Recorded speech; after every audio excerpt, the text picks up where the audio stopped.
Okay, so hello once again, everyone. First of all, I'm happy to see you all here in this event. And this interest really confirms our initial assumptions in the previous project stages that funding and financing CCS is one of the most important aspects for the stakeholders in the region. And we hope that this event will help you to acquire more relevant information and insights into this topic. Regarding me, I am Valts Ulmanis from Civita, Latvia, one of the consortium partners in the project, in the CCS for CEE project, or in the long version, building momentum for the long-term CCS deployment in the Central and Eastern region, Europe. And so first of all, a few words about the project, a quick introduction. So the main aim of the project is to renew the discussion on the long-term deployment of CCS in the CEE region, which hopefully will lead to new policies and joint projects. And the project I'm really sorry to interrupt you. I don't know if this is intentional, but I can only see your desktop background. Desktop background, okay. Sorry, I will try this version.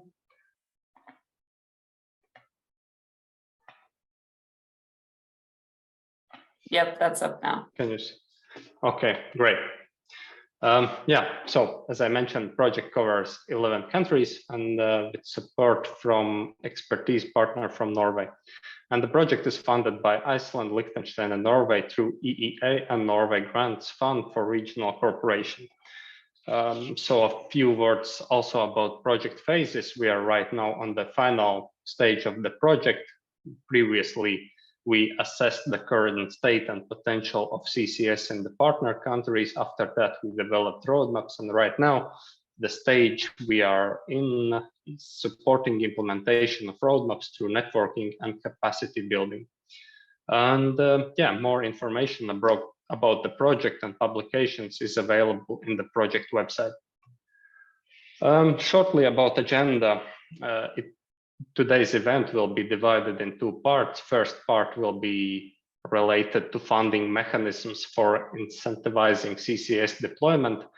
Basically, there will be 4 presentations and panel discussions and question and answer sessions afterwards.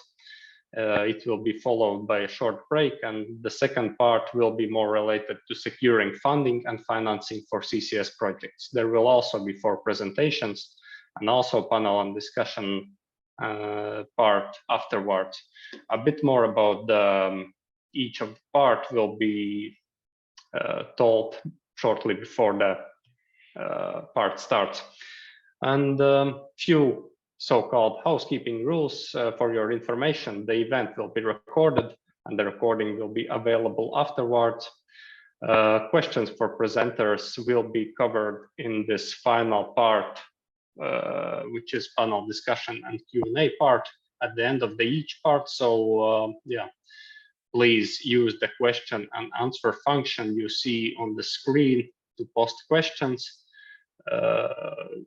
in any time of the event, or raise your hand during this panel discussion or question and answer section. So we accept both kinds of questions. And for technical and organizational queries, please use the chat function, which is also available here. And yeah, with this being said, I'm giving word to my colleague in the project, Luciana Miu from Energy Policy Group, which will tell you more about and moderate the first part of the section. Luciana, the floor is yours. Thank you very much, Valts, and good morning, everyone. It's lovely to have you with us on this webinar on a very important topic that we've seen among CCS stakeholders, funding and financing. So it's my pleasure to moderate the first part of today's workshop, which, as Valts mentioned, is going to be focused on deploying funding mechanisms to incentivize CCS in Central and Eastern Europe.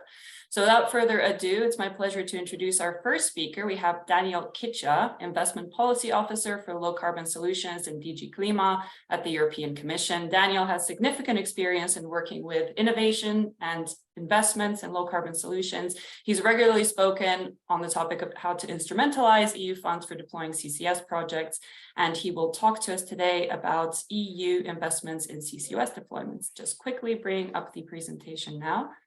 And Daniel, the floor is yours. Yes, good morning, Luciana. Good morning, everyone.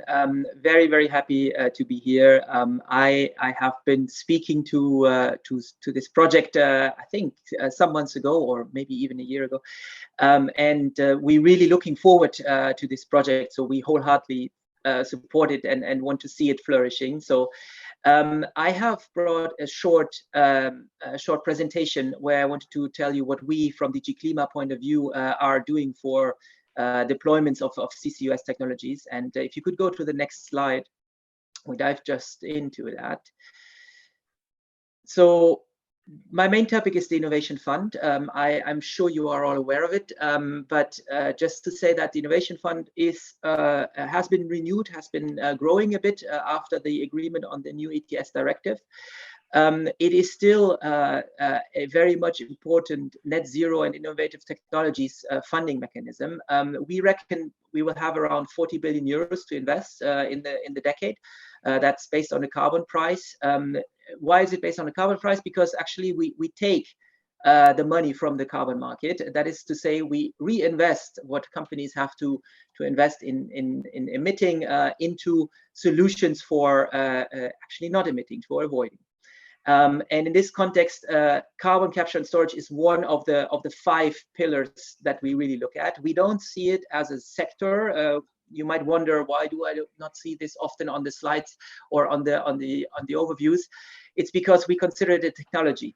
It's not a sector in itself. It's a technology that is needed for decarbonizing different types of sectors, and that's why sort of we do fund it. We do fund all parts of it. That's to say, the capturing part, the transportation part, the storage part, also the utilization part.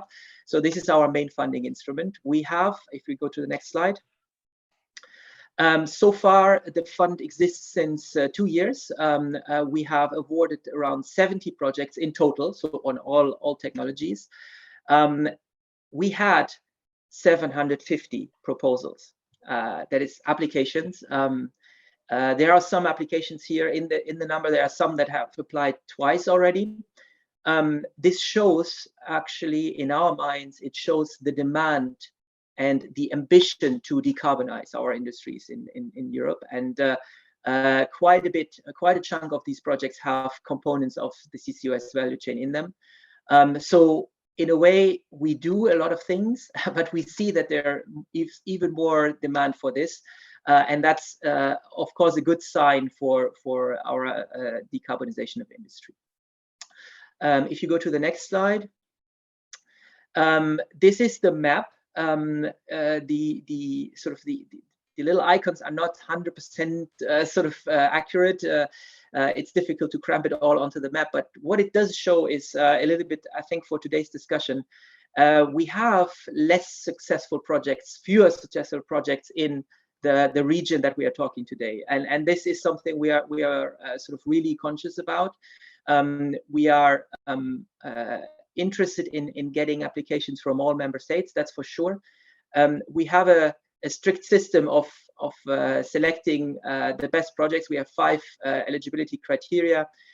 So in that sense, it's a very competitive system, but we also see fewer applications coming from the countries, and that's something which we really want to encourage to improve. If we go to the next slide,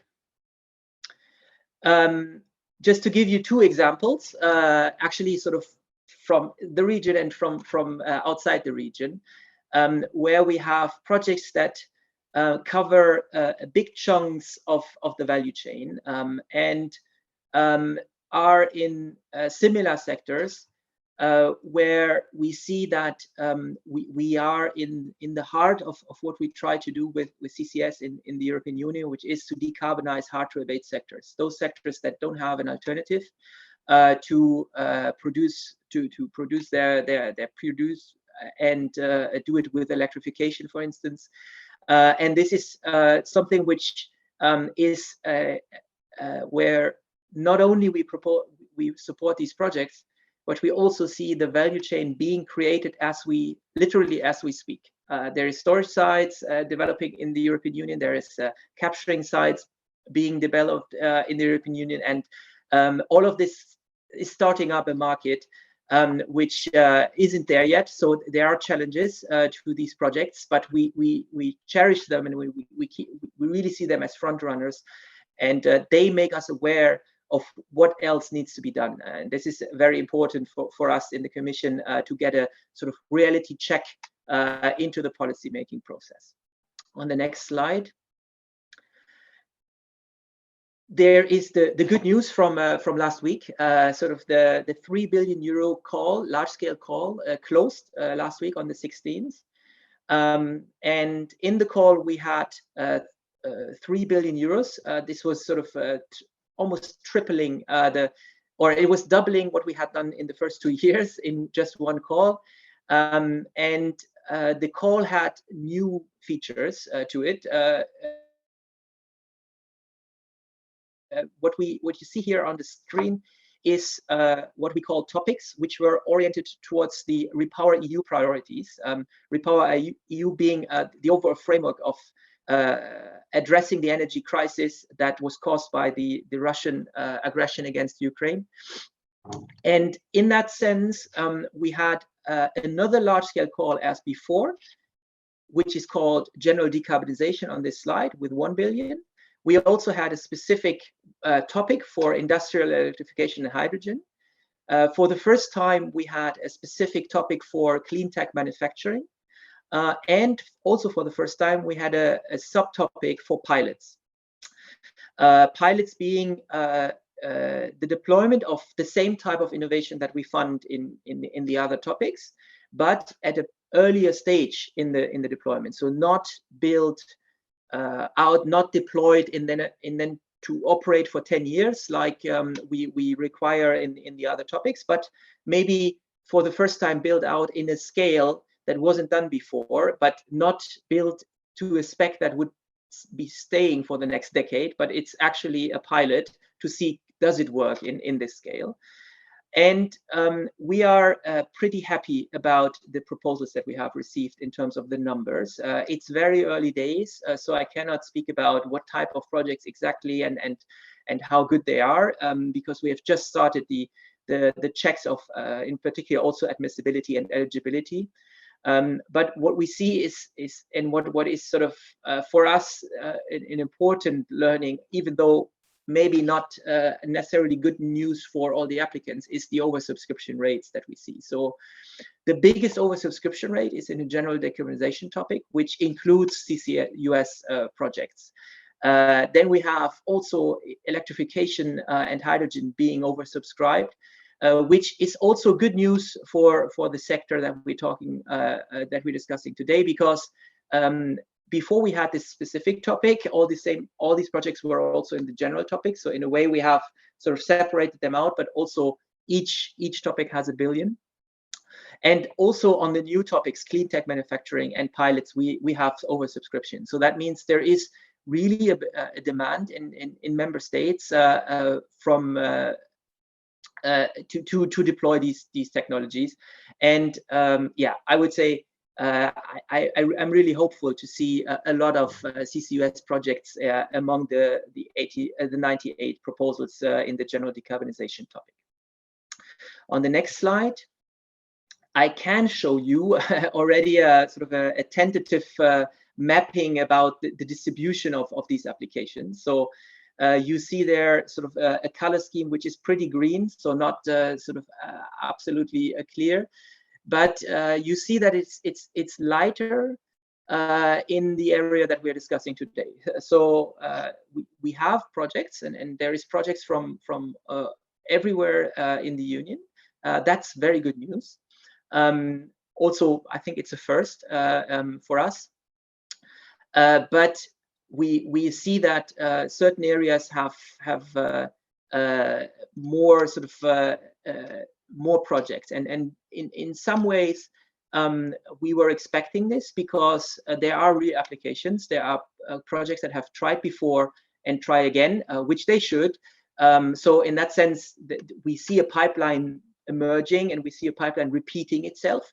And we see a pipeline growing also in the CEE countries. So that's good news. The results of this call will be published. So the good news for the winners and the bad news for the projects that didn't make it will be published in July. So it will take us some time to select and to evaluate.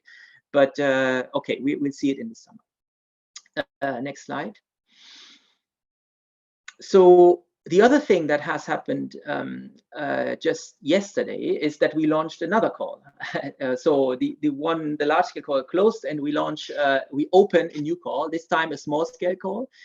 It has a budget of 100 million euros, and it's the same scope as the small scale call last year. The deadline is the 19th of September, and then the results will be available or will be communicated before the end of the year. Again, here, just the award criteria, I mentioned it before, are the same. So it's scoring on greenhouse gas emissions avoidance, on degree of innovation, on project maturity, on cost efficiency, and on scalability. But the maximum is 7.5 million euros. So that's the smaller projects. It's a small scale project, but it's open now. And if you go to the next slide, you see the important dates to keep in mind. So yesterday we launched it, but on the 20th of April, we'll have an information day for the small scale call, which is an online webinar where anyone who is interested in the call, but also particularly those who want to apply, but also anyone else who would like to know more, is wholeheartedly invited to come. We also have, on the 4th of July, we will be organizing a lessons learned and hands-on workshop for applicants, where we will share more details as to sort of what we learned, what are the lessons learned from previous rounds of small-scale calls. And then, yes, indeed, by 19th of September, the call will close, and the applications need to be filed by that time. On the next slide, I wanted to give you just a small update, because also important other things have happened for the sector in the last week. I'm sure you are aware of the Green Deal Industrial Plan that was published by the Commission in February, and in which we really set up an overall decarbonization industrial policy plan. And in that plan, it was announced that the Commission would come forward with a Net Zero Industry Act, which would help the deployment of these technologies. Now, already in the plan, you saw that the Commission has named carbon capture and storage as one of the 8 priority technologies that we need to decarbonize our industry. This is something which we believe is a first, and is a good sign for the technology and for the deployment of it. The Net Zero Industry Act generally looks at the manufacturing capacities we have in the European Union for these technologies, for the components that are needed to deploy these technologies. And the idea is one of resilience against supply shocks. If supply chains are basically focused on just one country, a little bit learning the lessons from being dependent on Russian gas, and looking at other supply chains of critical raw materials is another act. But here it's the components and the manufacturing and the refining of these. But it also has a CO2 storage capacity target. And here, if we go to the next slide, why do we have a target? Because we believe that storage, the availability of storage sites is a key bottleneck for the deployment of capturing technologies. It's a key bottleneck to help industry capture their emissions and to invest into this. And we see that there's a clear possibility to there is an opportunity to do it. There is a capacity to do it. There are the means, the skills, the knowledge is there in Europe to have storage sites. It's very much centralized in the oil and gas industry. So what the Act proposes, what we propose is that the Act would set a 50 million ton injection capacity target by 2030. This needs to be reached, of course, with storage sites that can sort of contribute to this injection. It also proposes that member states publish geological data that is available to them already from oil and gas production licenses and production sites when these sites are nearing decommissioning or when they are foreseen to decommission. And it gives member states the possibility to designate net zero strategic projects, storage project that is. So a storage site that would be a net zero strategic project needs to fulfill 3 criteria. The most important one is to have a time scale and have an ambition to have operational injection capacity ready by 2030 at the latest, or earlier, of course. This needs to be sort of proven by having applied to a CO2 storage permit, because without a permit you cannot store CO2 in the European Union. And also we don't want these storage sites to be used for enhanced hydrocarbon extractions. So if we go to the next slide. The other part that I wanted to give you an update on is that as we speak now, member states are very busy updating their national energy and climate plans. Why are they busy? Because by June this year, they need to notify to us their updated plans in a draft form. And last year, we have provided guidance for the update of the NECPs. And for the first time, we included a subchapter on CO2 capture and storage. And we asked member states to assess for themselves their needs to capture CO2. That links to the national emissions, the industry you have, the hard-to-abate industry you have, how much hard-to-abate industry emissions do you have in order to reach your own national climate targets, but also the availability, plans, timelines, funding programs, or any other support measures that they have in place, where we already know that some member states do have them in place, and we will hear of some today. Others, we hope, will start discussing this. And this is sort of a call to action to you in the project to get in touch, if you haven't done that by now, to get in touch with the relevant ministries in your countries to say, look, have you considered our needs for capturing? Have you considered our needs or possibilities to store in the plans in line with the Commission guidance?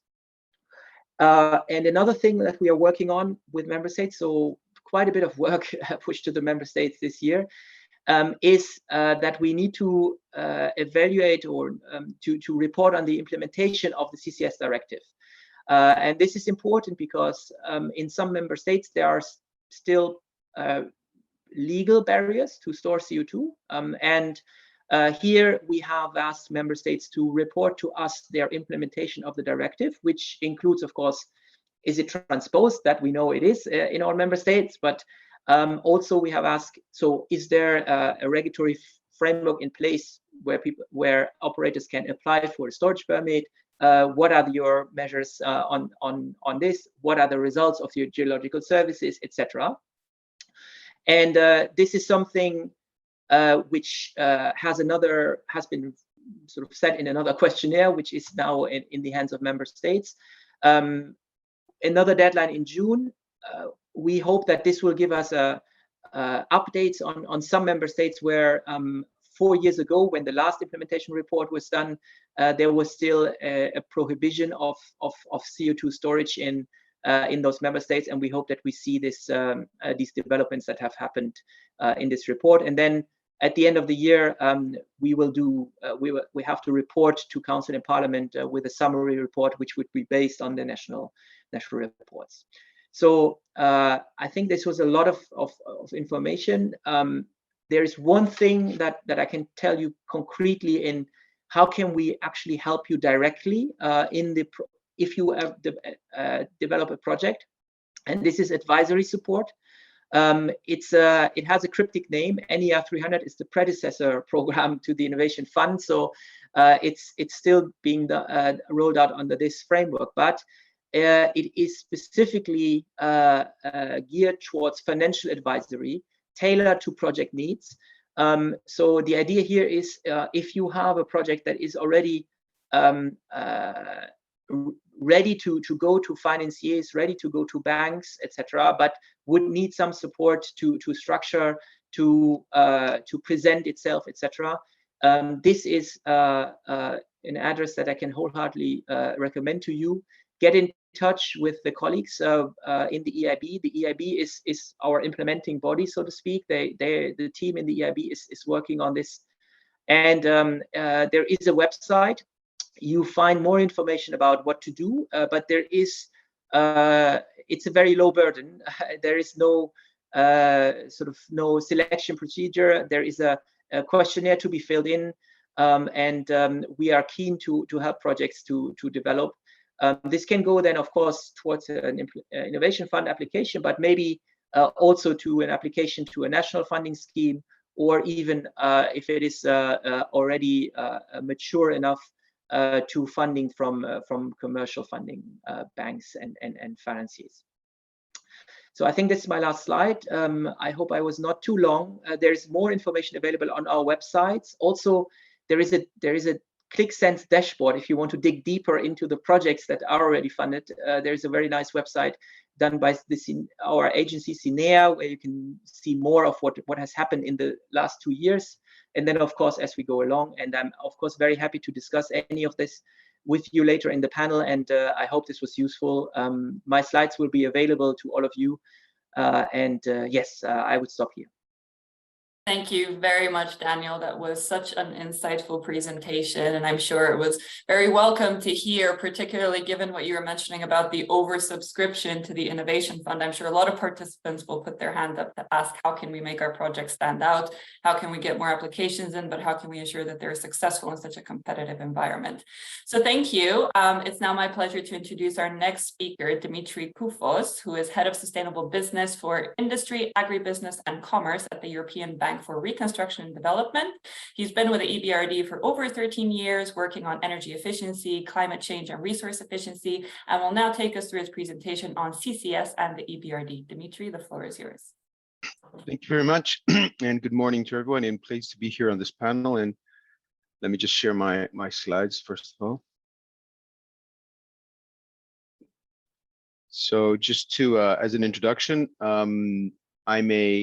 I'm an engineer by background, right? So I'm trying to deploy my technical skills in order to support the bankability of the project. So I assume you can see in my presentation. Let me put it in presentation mode. All right, great. So I'm just going to structure the presentation in terms of an introduction to what the EBRD does and how our business model reflects and interacts with our customers and our stakeholders. Then a couple of examples of how we operate in the CCS space and in general in the low carbon space. And then I'll conclude on some indicative financing and funding options that we have and some personal reflections. So EBRD is an international financing institution. For those that don't know us, we were established in 1991 on the back of the collapse of the former Soviet Union at that time, with a view to support the countries then in integrating within the market-oriented economy and integrated within Europe. And since then, we've expanded. We've gone into Central Asia. We've gone to North Africa, with further expansion seen for Sub-Saharan Africa from next year. Our key shareholders, you can see them there. Most of the key shareholders combined are the EU 27 countries, and individual shareholders. The largest one is the US, followed by the UK, Japan, and others. Now, this is just a larger picture of where we operate, and as you can see, Central Eastern Europe is a key area for us. In terms of our green finance records over the years since 2006, when we put forward our sustainable energy initiative at the time, since up until 2021. The numbers for 2022 have not been validated yet. We've signed over 2,300 projects and financed 43 billion in clean finance and green finance, and resulted in quite a lot of savings. Our basic model works on transition qualities, which means that we try and focus on where the transition to support companies is. And it's based on 6 qualities, which is competitive. We want competitive markets, well-governed. We want companies that are governed quite well, transparent and accountable. We're inclusive economies, integrated for domestic and international markets, resilient. And the final one, the most important one for us at this point in time, is green. We've put forward a mandate that at least 50% of our annual business volume will be classified as green in accordance with the methodologies and accounting. And we've actually achieved that already. And we're striving to go more into it. Our business models reflects on 3 core elements. One is technical assistance, which we provide free of charge to companies in order to support their green transition. The projects and investments that we finance, and the policy dialogue that we engage within the various stakeholder environment that we operate, whether it's governments, whether it's NGOs, whether it's industry associations, whether it's the wider community that's interested in each particular project. Specifically to our green economy transition approach, there's a strategy that we put forward in 2021, and it builds on 3 thematic areas. One is enhanced policy engagement with the companies and the countries, which means focus on long-term and low-carbon strategies and targets, and building the capacity and awareness for climate risk integration into business models. It reflects on Paris Agreement. We've put forward a statement that all our projects as of January 1st, 2023 will be classified as Paris aligned. If a project is not Paris aligned, we will not support it, but we will work with clients to make sure that it is Paris aligned. The various thematic areas that we'll be working on. As you can see, there's a lot of thematic areas for which in this particular session that we're discussing, we're very much interested in industrial decarbonization, energy systems integration, which is very important, and sustainable connectivity. Now, what does that mean? That means that we offer, in terms of financing, every type of financing products, whether it's loans, equity, investment guarantees.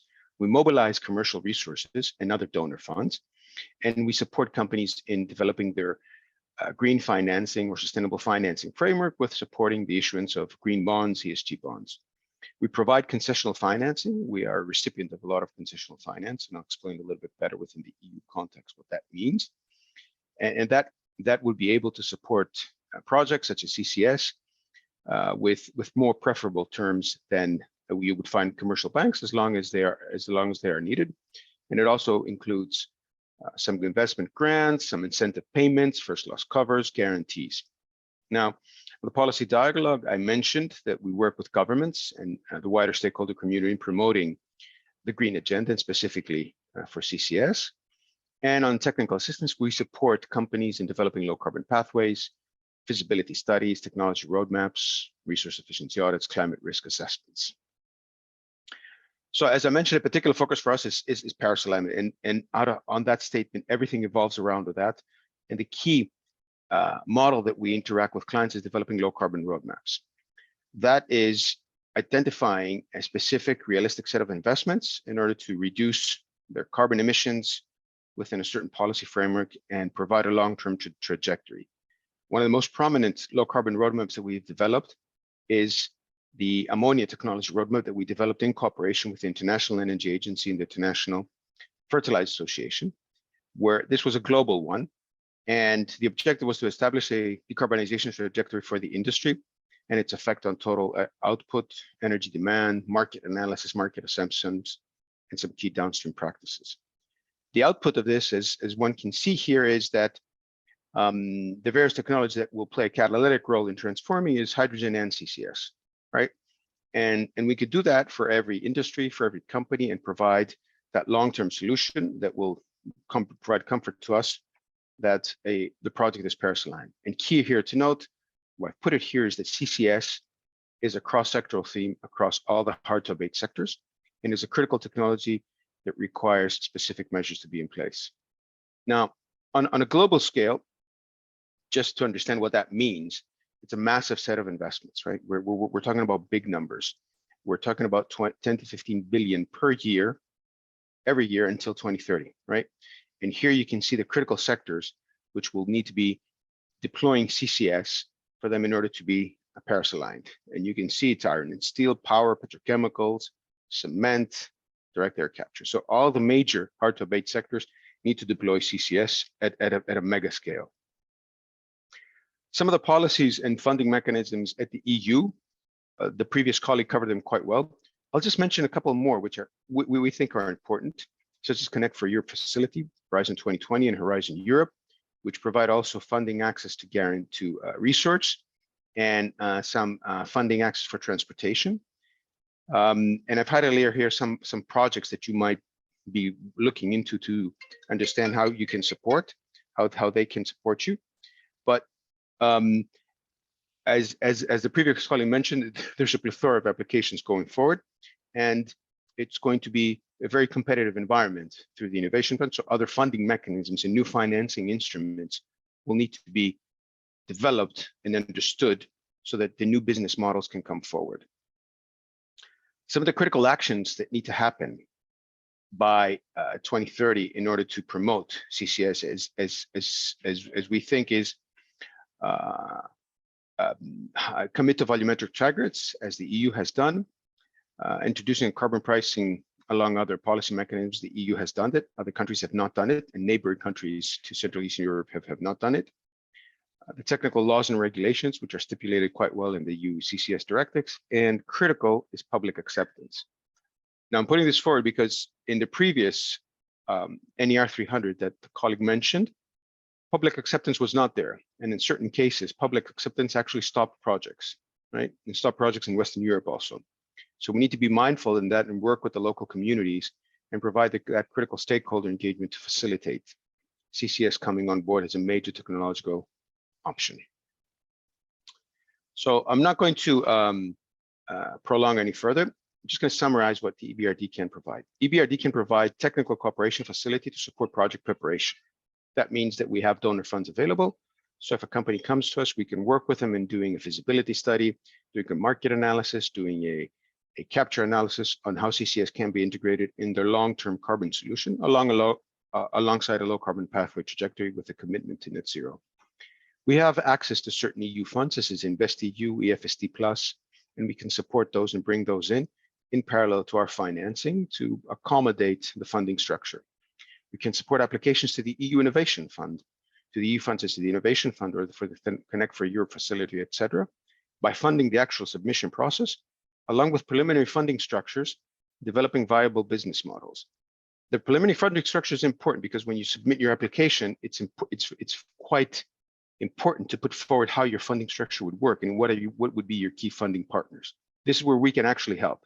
We can actually provide a more structured application with a technical, economic, and a funding application at this point. Additionally, we can develop innovative financing mechanism with other donors. We're the largest recipient of the GCF, the Green Climate Fund. And I've put here a link which you can access on this high impact program that's applicable to other countries, but we can work on that also. This is also important for the neighboring countries, such as Serbia, which has also some good potential there. We, as an institution which has a role at and driven by EU policies, we have an active engagement and discussion with various EU directors, such as DG Energy, DG Grow, DG Klima, CNEM, the EU Hydrogen Bank. We're in the preliminary discussions with the CCUS Industrial Partnership. So our role there can guide and support companies and provide the systematic impact that we think is needed all along the final value chain. I'm just going to conclude with some personal critical reflection on what are the key outputs, what are the key, let's say, developments over the last year, because CCS has seen a renewed interest and a boost over the last 2 years. So first of all, is that the storage gap is closing, right? We see more storage coming online than actual projects, and the foresee is that by 2030 we might have more storage in place than actual projects to capture. So it's creating a balanced environment for which one can actually be confident that a value chain is being formed. the CCU's value chain is breaking up as new players are emerging. What does that mean? That means is that the oil and gas companies had the predominant role in the storage and the capture, because that was a side business of them. But now we see new companies emerging and new value chains being developed, right? Which means cement plant is cooperating with a transportation company, with a pipeline company, and cooperating with an oil and gas field company, right? We see CCS hubs emerging. That's very important because CCS hubs create that value chain that can support along with the new business models. And the new business models is critical here, and that's where governments need to keep up the pace, because these new business models will be based on new structures and new contractual arrangements that can come in place. And here would be good along the work that the EU member states would have to do by June, July, that concepts and reforms are put in place of how these new business models can support more active promotion of CCS. And with that, I'd like to thank you very much for your time, and we'll be looking forward to the questions. Thank you very much, Dimitri, for that very insightful presentation. It was very good to also hear you mention the issue of public acceptance, which is something that we write about quite a lot and has been highlighted quite a lot in our stakeholder engagement as well. So thank you for that. I'm sure we'll pick that up in the Q&A session. So our next speaker is Katrine Thomsen. She is head of section at the Danish Ministry of Climate, Energy and Utilities. And she brings with her a wealth of CCS experience from Denmark, which is a country that is obviously spearheading carbon capture and storage. Lots of exciting recent developments, especially for CO2 storage.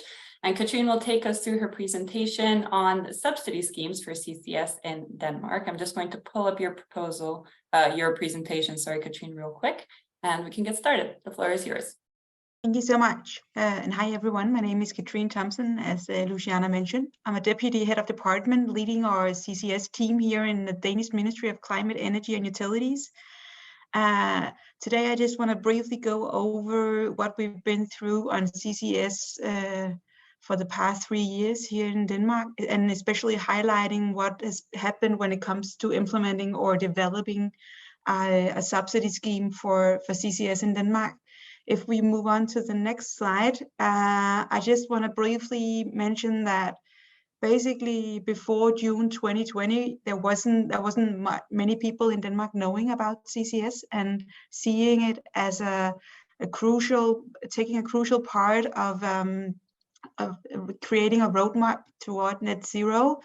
But there was a political decision or agreement in June 20 that allocated a subsidy scheme at 16 billion Danish crowns to CCS, only CCS, and basically this was the takeoff point for us developing both a regulatory framework and also along the path implementing more subsidy schemes. And this takes me to the next slide, actually, because I just want to, as I said, focus on our subsidy schemes, and I'll be glad to take questions regarding CCS in general. But right now, I just want to focus on the 3 subsidy schemes or the 3 funds that we've built throughout the past 3 years. The first one being our CCS fund, which has a budget of more than 16 billion Danish crowns. And as you see, our 3 big funds have 3 different targets or main criteria, because they are basically built to target different industries, different areas, and also basically because they were allocated in different political agreements that were focusing on different sectors. But when we sum up, we have a total budget for CCUS funds on more than 36 billion Danish crowns, and that is divided by 7 into euros. So we have quite a big subsidy scheme or a big pool of funds, especially compared to the size of the Danish economy and a small country. So we are quite happy with that in my team. But basically, as you can see, we're trying to develop three different subsidy schemes. The first one, the CCS fund, has been divided into two parts with the 8 billion Danish crowns in each part. The first one has been out for call for the past half year or so by the Danish Energy Agency, and there's actually the best and final offer is due today. So later today we will know how many companies that are willing to basically bid for our first subsidy scheme here in Denmark. We are very eager to see what happened, to see the price offered for the CCUS value chain, but also to see what kind of industries that are able to give us our binding offer, and when they'll be able to start, and what their proposed value chain for CCS will look like. So we're very happy to see what happens later today, actually. But what we got left is the so-called Next Fund, which is targeting biogenic sources. It's a smaller fund, or smaller budget, as you can see here, and it's a shorter contract period also. And this is due to the market dialogue we've had with some of the relevant actors, because we have an idea that this will be very relevant for biogas industry, and the biogas industry might somewhere around 2030, 2032 move over to CCU instead of CCS. So we wanted to make sure they weren't locked in to the CCS subsidy scheme in a long run, and they'll be able to basically move over to the CCU and participating in PTX production and stuff like that, if that's what they want. The last one here, called GSR, is it's a Danish acronym for the Green Taxation Reform. And basically, as part of it was a huge political agreement last year, as part of our Green Taxation Reform, there was also created another CCS subsidy scheme, or another CCS fund at 17 billion Danish crowns. And this one will probably look a lot like the first one, the CCUS fund, because it targets both fossil and biogenic sources. And basically the contract period we expect to be 15 years and not 20, because it will probably start later than the CCUS fund. And just to sum up, the next fund will open this somewhere before summer this year, and the fund from our green taxation reform and the second half of the CCUS fund is being discussed right now.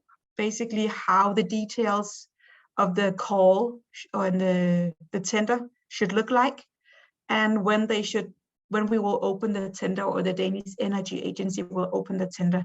So basically, that's a bit about our subsidy schemes we're developing right now. As you can hear, some of them are already open, some of them are soon to be open for call or for bidders, and some of them we will open probably later on this year or next year. And yeah, if we change to the next slide, this is basically just to show you in a graph how the funds are allocated, what year they'll start, and what the fund will look like, the profile of the fund will look like. We'll share the slides afterward, but this is just to give you an idea about how much and when we've allocated funds for CCS in Denmark. I think my last point I want to stress is that basically the political mandate we got for these funds is that the Danish state and the Danish politicians are willing to fund these projects 100%. So the winners of these funds will be 100% subsidized by the Danish state. And also our political mandate is that we can support with these subsidy schemes CCS that guarantees Danish reductions. And this means that the part of the bidders, the bidders will have to guarantee that the CCS is captured the CO2 is captured in Denmark, but basically where it is stored is up for the bidders to decide. Yes, I think that's all I wanted to say for now, but I'll be glad to take questions later on. Thank you very much, Katrine. What a whirlwind through what's been happening in Denmark. I know we at EPG were actually running a project where we monitor the narratives around CCUS in various member states, including Denmark. And I know my colleague has been grappling with the sheer volume of announcements and agreements and media stories coming out about CCS in Denmark. So that is really wonderful to hear. At this junction, I would like to remind participants that the Q&A function is open at any time for you to post your questions there, which we'll be taking later in the panel discussion. But for the moment, it's my pleasure to give the floor to our final speaker of this block of the workshop, Sander Happerts, who is Policy Coordinator for the Just Transition Fund within DG Regio of the European Commission. He brings a wide-ranging experience in governance and sustainable development and leads work in integrating environmental objectives into cohesion policy instruments in the EU. Sander, the floor is yours. Please take it away. Thank you very much, Luciana. I'm happy to be with you here this morning. I think the presentation that I will give on the Just Transition Fund will be slightly different, perhaps, from the three before, since you will see that the deployment of CCUS is not necessarily the primary objective of this fund. Nevertheless, there are some opportunities which I'd like to present to you. So just in a nutshell, the Just Transition Fund is the newest fund in the cohesion policy family. Cohesion policy, as you may know, is the EU's biggest investment policy, so it delivers 1/3 of the EU budget. And the Just Transition Fund was created in the context of the European Green Deal in order to make sure that the transition towards climate neutrality leaves no one behind. It's part of the broader Just Transition mechanism. I will not enter into details here. It's basically a mechanism with 3 different pillars. The fund itself is 19.3 billion euros, but the mechanism in total is estimated to mobilize around 55 billion euros in the next decade. This goes to the regions that are most affected by the climate transition, and these regions are identified in the so-called territorial just transition plans that the Commission has adopted with member states. And you can see them here in this on this map. In fact, we concluded last year the negotiations on all these plans with all member states, except for Bulgaria, where we are still waiting on the plans. We have 67 of these plans that support a total of 93 territories. So these are the territories considered to be the hardest affected by the negative impact of the climate transition, because either they are dependent on the production of fossil fuels like coal, peat, or oil shale, which is expected to decline, or they are heavily dependent on the carbon-intensive industries like steel, cement, or chemicals, which are not expected to decline, but which are expected to fundamentally transform in order to be in line with the climate transition. So you can have a look on this map. Each of the regions has a link to a website where the plans should be published by the regions and member states. So where do these 19.3 billion go? Broadly speaking, about half of the allocations has been put by member states into 2 main objectives, which is on the one hand economic diversification. This means giving a new economic future to those regions who have been dominated by, for instance, the production of coal. And the second big objective is really to support the people and the workers in these regions to be reskilled and to help them find a new job. But other than that, as you can see, there are also investments in energy, circular economy, regeneration of sites, but all meant to alleviate the negative impacts of the transition, which is different in each of these different regions. And you can really explore per member state and per region the allocations. So where does CCUS come in? The JTF offers a limited opportunity to support investments to reduce greenhouse gas emissions from ETS activities. This is something that normally in cohesion policy is not allowed, because the ETS has its own economic logic and EU funds should not interfere in that. But for the Just Transition Fund, there is an exception. And this is because the co-legislators thought that in some of the regions, particularly those heavily dependent on carbon-intensive industries, the challenge to reduce emissions is so large that there is a risk that certain industries may leave these regions, which would of course be completely against the logic of having a just transition. So that is why this opportunity exists in the JTF. There are specific conditions linked to it. It is of course only for industrial installations, or not for energy production.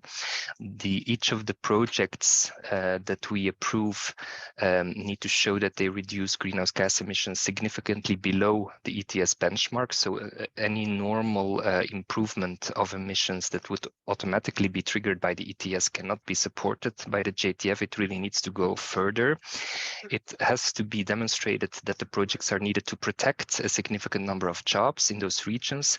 And overall, like all the investments from the JTF, they should contribute to the just transition of these territories. We have in the plans that we approved, there are 8 projects like this in ETS activities that we approved, and 4 of them include CCS or CCU. And so I list them here. 2 of them are in countries that are also covered by your project. So in Istria, in Croatia, and in Mureș in Romania, where one of the projects is about cement production and the other one is about chemical fertilizers. And as you can see, there are also 2 projects approved in Sweden that also include CCS. And if you want to know more about them, you can have a look at the territorial just transition plans of these 3 member states. Before closing, I just want to say that we have a platform, the Just Transition platform, that we have established in 2020 to support all stakeholders in how to access the available support of the Just Transition mechanism. We will have our next conference at the end of April. At the end of my presentation, there are links to all of these sources where you can sign up for the conference and for the newsletter. So I would really encourage you to take a look. And with this, I stop, and I'm looking forward to your questions. Thank you. Thank you very much, Sander, for that, again, whirlwind through the Just Transition Fund and all the ways that member states in this region could potentially unlock funding for CCS and CCU. So now it's time to move on for the next 30 minutes to our panel discussion with the presenters that you've just heard just now. So as mentioned, the Q&A function is open if you'd like to share your questions. I think you also have the option to put your hand up and ask a question live. So if you'd like to do that, please go forward. But to break the ice a little bit until participants maybe get their thoughts in order after all those presentations and come up with questions, I'd just like to use my moderator privilege to ask a bit of an icebreaker question. And it's to all members of the panel. It's quite a general one, but feel free to go as specific as you'd like.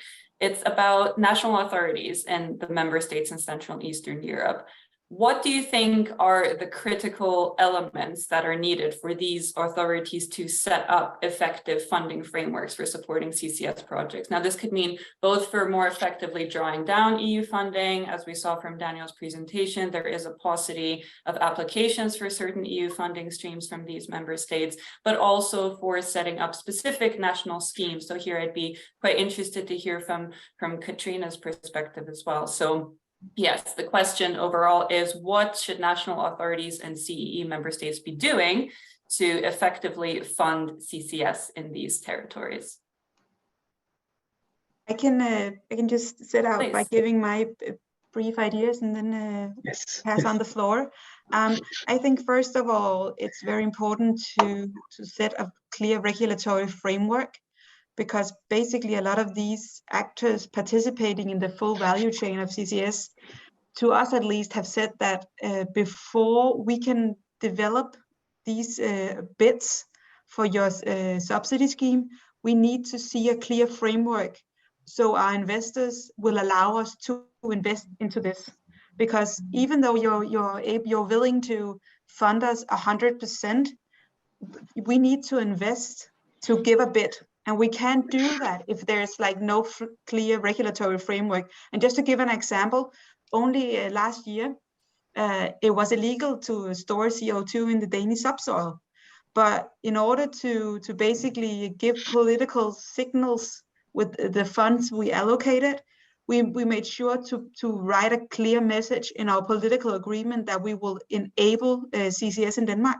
And we want to do it in a way where it's safe to invest in it, basically. And that has created a lot of work for us, of course. We've been doing a lot of legislation, but I think sending these signals that basically it's safe for you guys to invest in this in Denmark was one of the first things we did. Then second of all, I think it's very important to, when you create a national subsidy scheme, it's very important to have a really good market dialogue, because we've changed the framework for our subsidy schemes multiple times when we developed it, because we thought that what the market was asking and what they needed to develop this was maybe somewhere over here.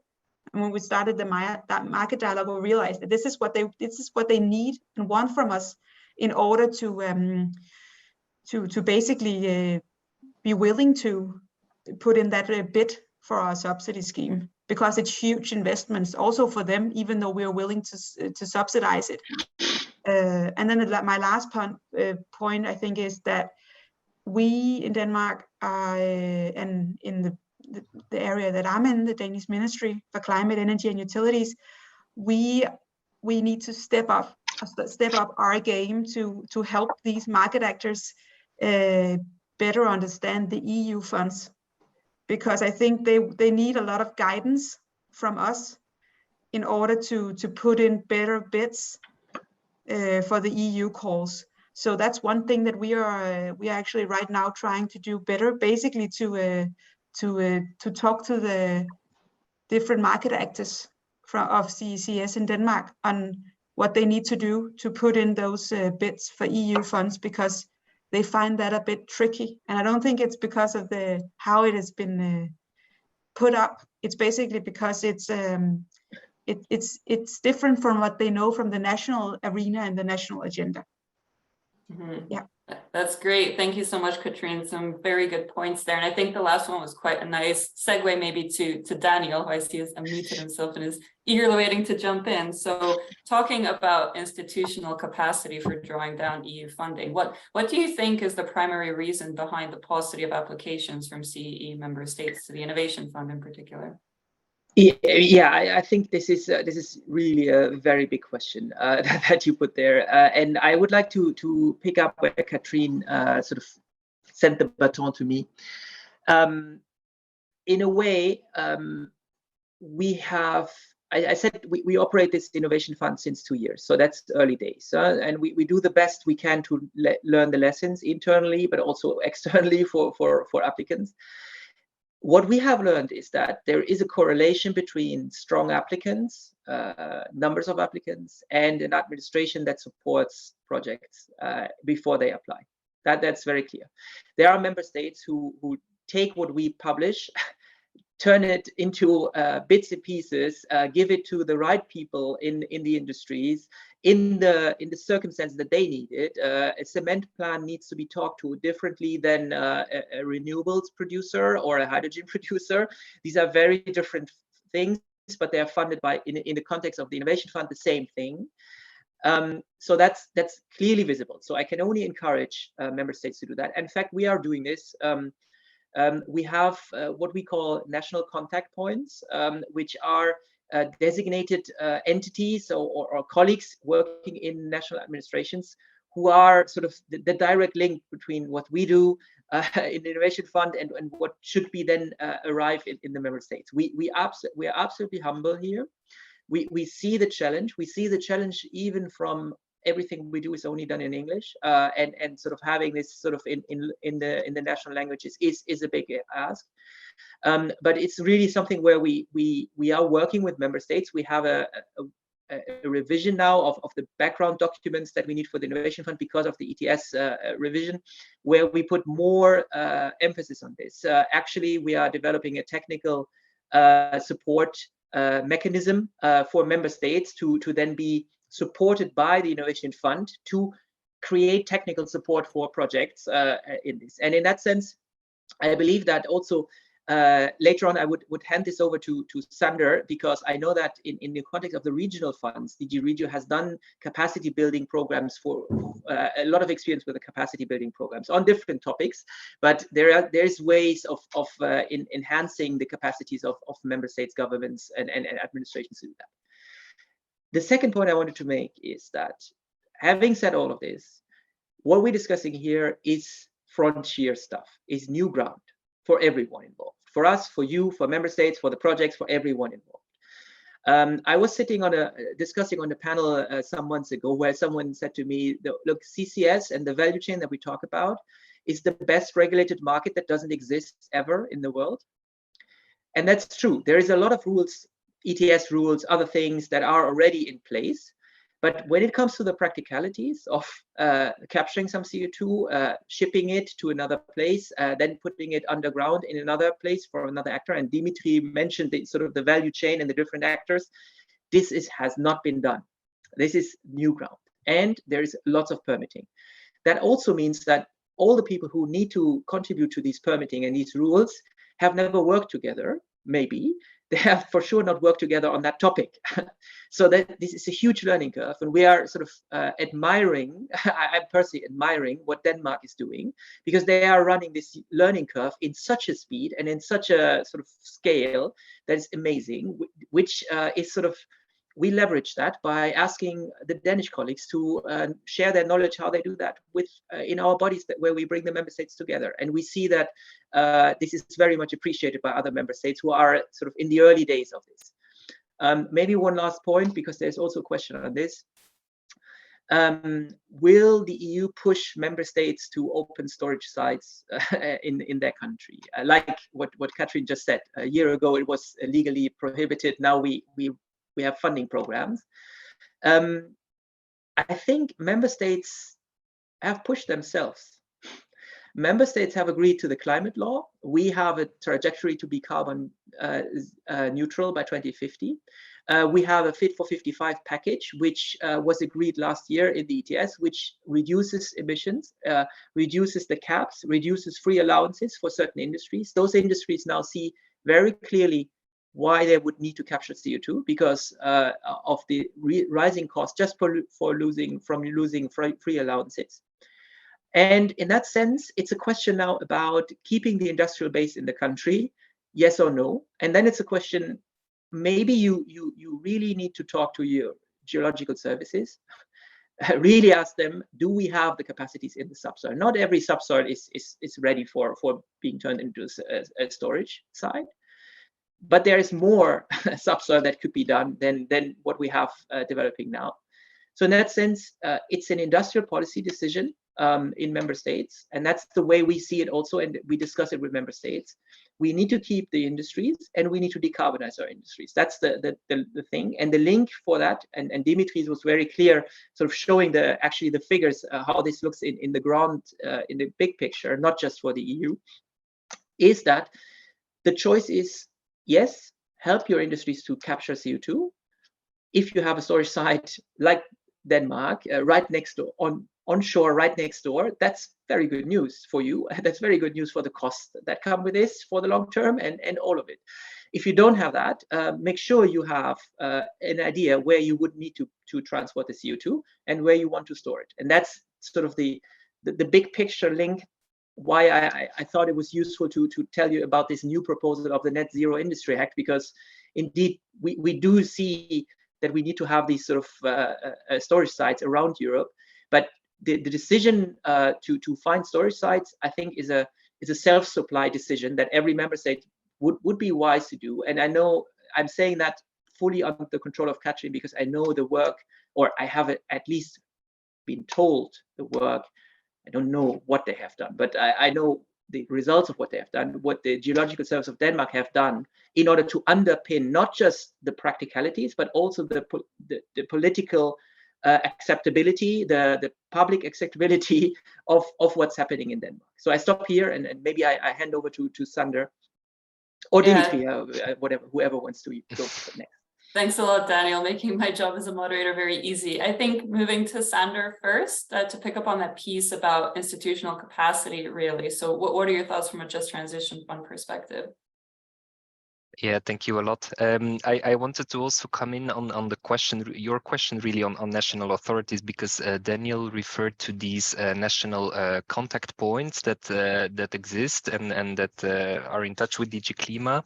What we noticed when negotiating the Just Transition Fund programs with all member states is that the authorities that we are in touch with, which are sometimes regional authorities, sometimes national finance ministries, sometimes environment ministries, often were not really aware of these contact points, or they were not in touch with each other. And for the ETS projects, we really needed to have very, very detailed information, and this information was then assessed, in fact, by DG Klima.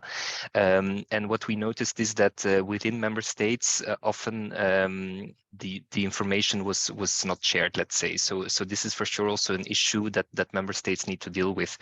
And then, as Daniel had said, indeed, within cohesion policy, of which the Just Transition Fund is part, we offer, of course, a lot of help for administrative capacity building in general, but also focused on preparing projects, for instance.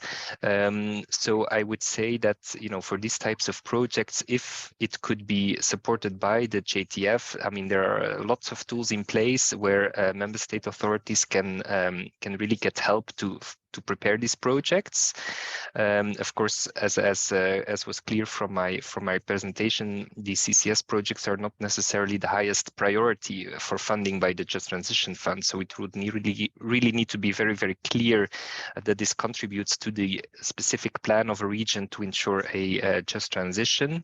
But if this is the case, and if a member state is looking for support or for good examples, we have a lot of tools that are super easy to use, where, for instance, we can get Katrine and her colleagues you know, traveling to a member state to help them with their application. I mean, all of these tools exist. We have them in place. So yeah, just have a look on DG Regio's website, or you can get in touch with me as well if you want to know more about them. That's great. Thank you so much, Sander. Dimitri, I realize we haven't come to you yet. So please, if you have any thoughts you'd like to share on what member states in the region should be doing to make more effective use of the EBRD's opportunities. Yeah, okay. Just a little bit of reflections of the discussion. I mean, I think there were two trigger points that moved the tipping point for CCS to become inactive, much more active than previous. You know, keeping in mind the previous attempts have actually failed. The NER 300 was basically stopped or failed. I think the first one was the reform of the ETS and the price escalation of it.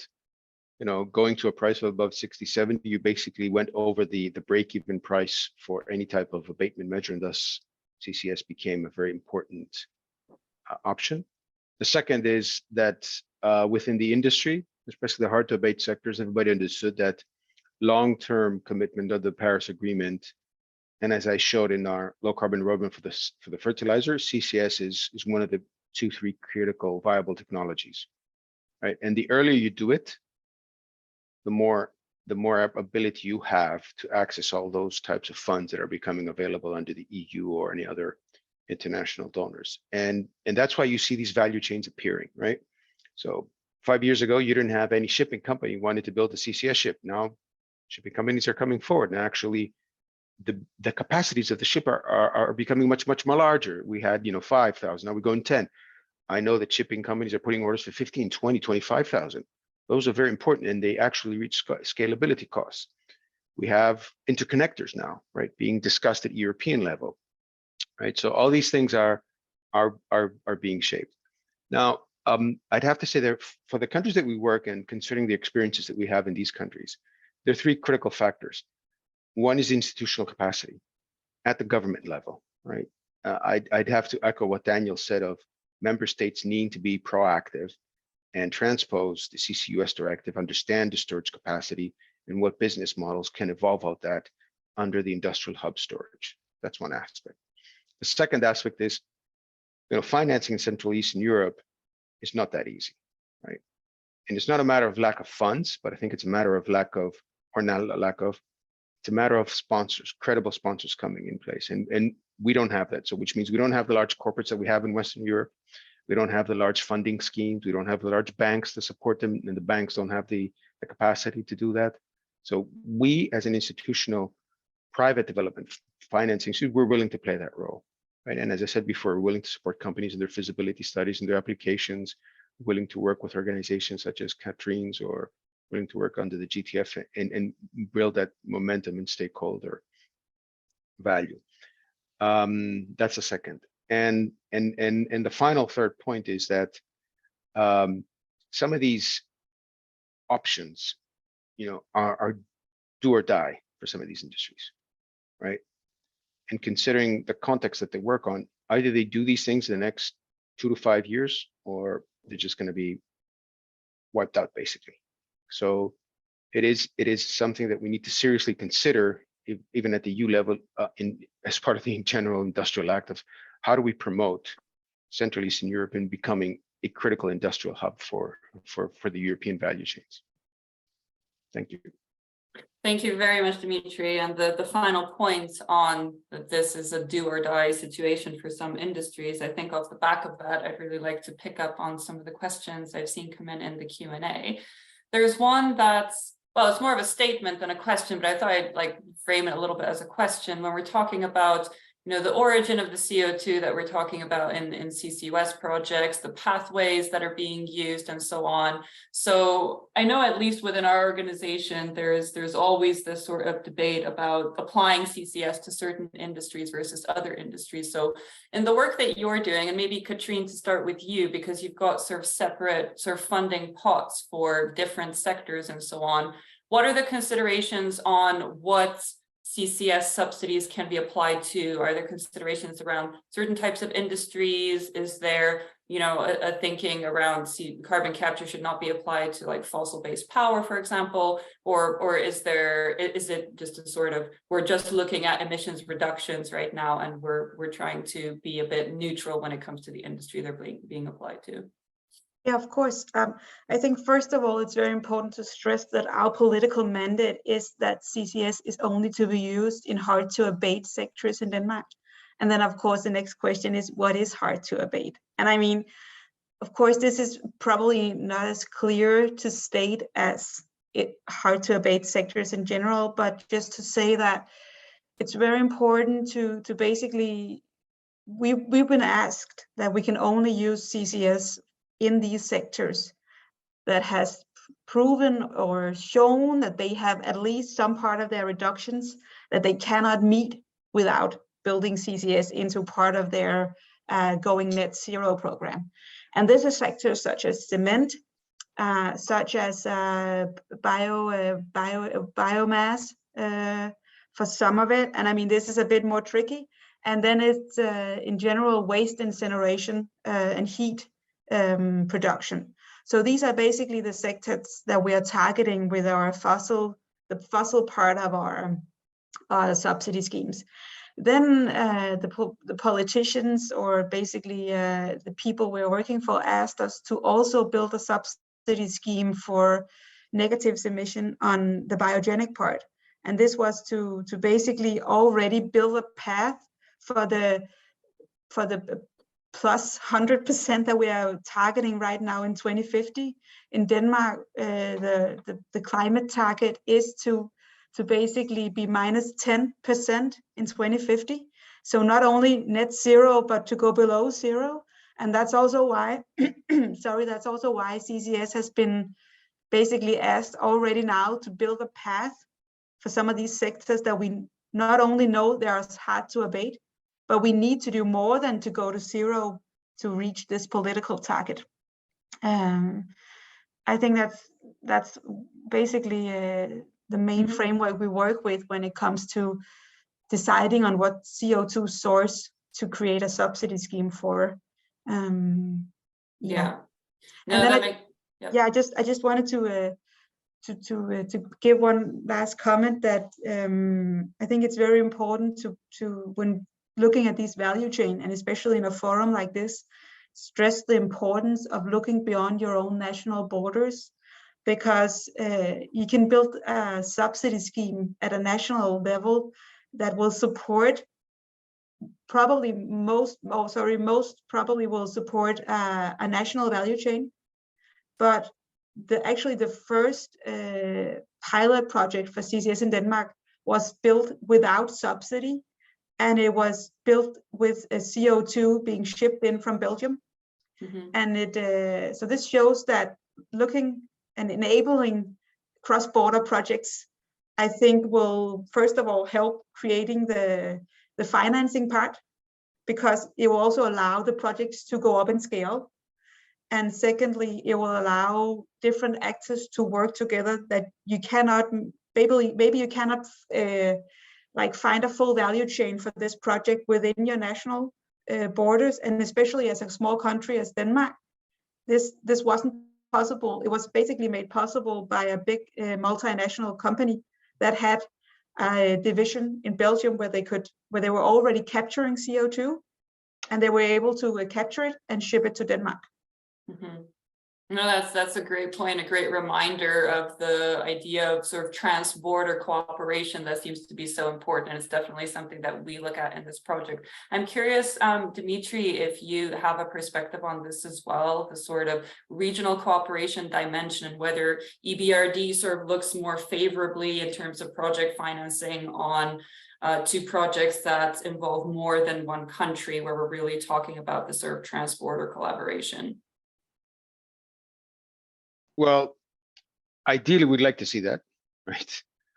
But in Central Eastern Europe, as I said before, we have a few fundamental issues that don't make it easy. Number one is the difference in institutional capacity between countries.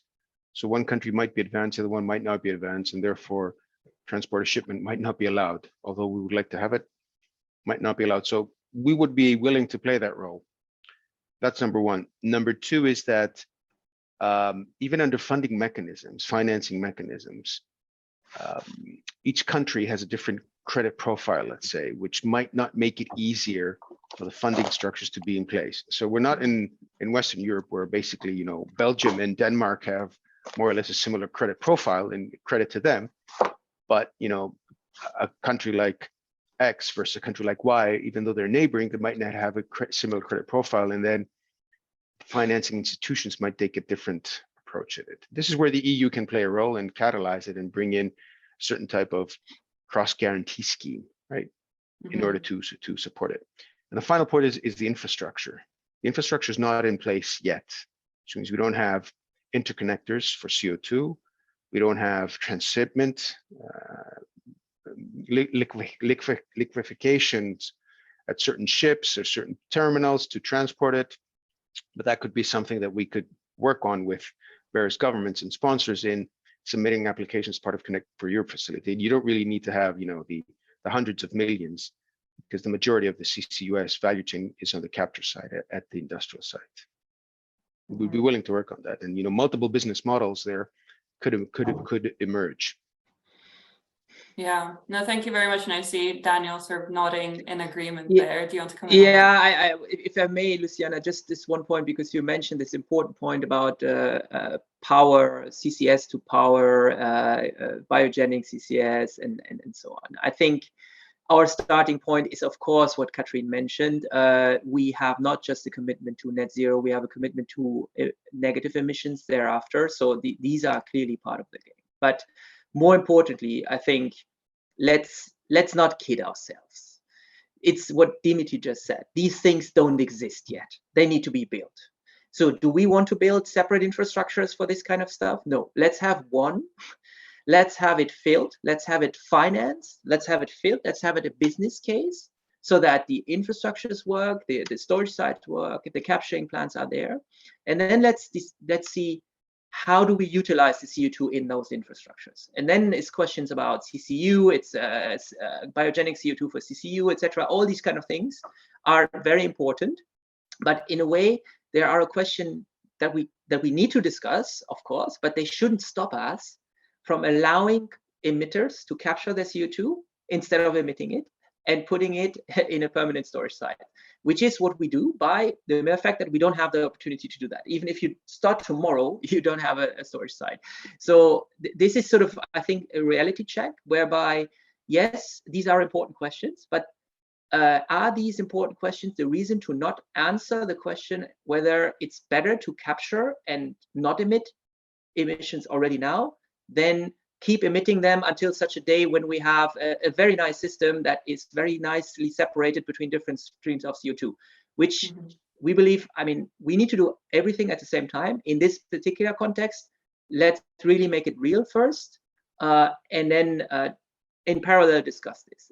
One final point, we have a project in the Innovation Fund, which I didn't show, which is the project called UNRAV. UNRAV is a cement plant in Bulgaria, which is located conveniently near to the seashore, to the Black Sea, which has proposed and is part of an Innovation Fund project as a full value chain, meaning capturing in a cement plant, transporting and building a storage site. And they're cooperating among the companies that are doing this. And they are power charging the development of everything around it in Bulgaria at the moment. And that's something which we really want to see in other places. And we sort of have a preview of this because we also have a list of projects of common interest, PCIs. These are the transport infrastructures, which are under the 10E regulation, and then under CEF, potentially CEF funding. So the next list is being discussed right now. It's going to be published at the end of the year. And there are several projects from this region that already have cross-border infrastructure, proposed cross-border infrastructure for CO2 transport. So these are PCI ideas and PCI projects which need to be first sort of realized, but it just shows to us that there are already companies thinking about it. There are member states supporting it. So it is starting. It's a hill to climb, but it is starting, I would say. That's great. Thank you so much, Daniel. We are unfortunately getting close to the end of our time for this panel discussion. There was one interesting question from the Q&A section that I wanted to bring up just really quickly. If anybody has any thoughts, perhaps Sander, talking from the just transition dimension. When we talk about transforming these industries, for example, through deploying CCS, it doesn't just come with that sort of initial capital investment. There's also energy costs to consider. So the question is about the rise of these OPEX costs for carbon capture installations. So how going forward can stakeholders make these sort of investment decisions, knowing that energy prices are where they are and some of these industries are competing with overseas territories where carbon pricing is non-existent. So if anyone would like to jump in to share their thoughts on that question, then we can close. Yeah, Sander. Yes, thank you very much. So as I said in my presentation, of course, the deployment of CCS is not necessarily the objective of the Just Transition Fund. What we aim to do is really to help the regions that risk being very affected by the climate transition or being left behind.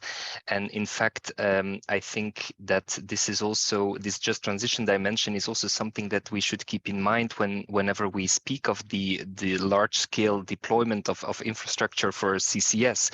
Because the example of Flanders and Denmark shows it very well, that those regions that are very advanced in this are, or regions or member states are those that are already, very well developed, have, a port infrastructure and all of this. But we risk at again leaving regions in Central and Eastern Europe in particular behind. So I think this is something that we need to take into account. On the question very directly, cohesion policy funds cannot support operational costs. So this is very simple. The investments that we do are really there to help the development of the regions, and in the case of the Just Transition Fund, more specifically, to make sure that they are more resilient after the phase out of their coal industry or within the transformation of carbon intensive industries. So these are rather the considerations that we have. I see there is also a question now in the chat on the environmental considerations.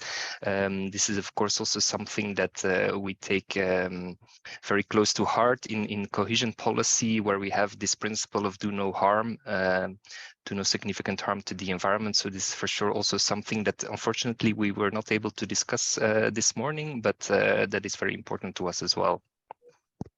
That's great. Thank you so much. I am afraid that I do need to close this at the moment to give us the start to our break before going into the second half. So I'd just like to take this opportunity to really thank our presenters. This was a very insightful discussion for me. So thank you so much for sharing your knowledge and answering questions and just having this lively discussion. And there is a comment in the Q&A that I think is a little bit funny about the Danish attitude to go ahead and get something done. Which might not be the case in a lot of member states. This person is referring to Baltics especially, but I do hope that after all these presentations and this discussion, the go ahead and do it will be a little bit more motivated also in Central and Eastern Europe, and we will see CCS, responsible CCS projects applied where it matters and where it has impact in our region as well. So with that, I will thank you again and pass back over to Waltz, and we'll have a 5-minute break before launching into the second half of this workshop. So thank you so much. Thank you very much. Bye-bye. Thank you, Daniel. Bye. Thank you. Bye. Thanks, Katrina.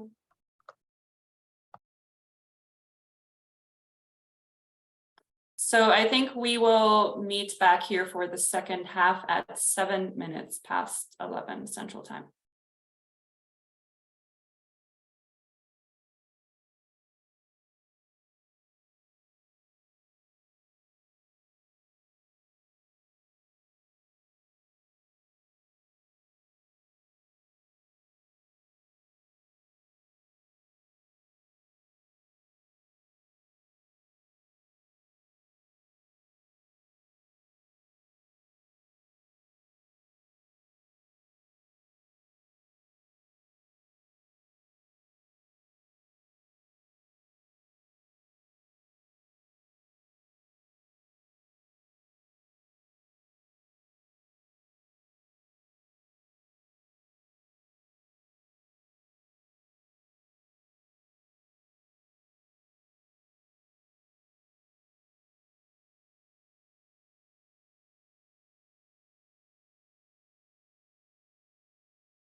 So it is 7 minutes past 11. Yeah, we are back from the short break, and thus we can continue with the second part of the event. And what you can expect here. So initially, we will have 4 presentations from our guests. First of all, we will have presentation from Christian Bach-Hansen, Communications and Government Relationships Director from Northern Lights, who will tell us a bit more about the Northern Lights project and aspects related to that. And as Christian needs to leave earlier for this presentation, there will be a short questions and answers section afterwards. So if you have any questions regarding this topic, raise a hand after the presentation, or just write your question into questions and answer box. After that, we will have Karel Woldrich, Head of Industry Decarbonization in International Sustainable Finance Center, who will introduce us with green bonds and EU taxonomy and how CCS project could interact with those aspects. For the third presentation, we will have Christine Jordan from Sintef, and she will introduce us more about Horizon Europe and few other funding opportunities and their specifics, which can help further development of CCS projects and technologies. And finally, we will have presentation from Jan Tholen from Heidelberg Materials about Heidelberg Materials and their view on CCS funding in Europe. And without any further delay, I will give floor to our first presenter, Christian. Thank you. Yeah, the floor is yours. Thank you. I will share my screen.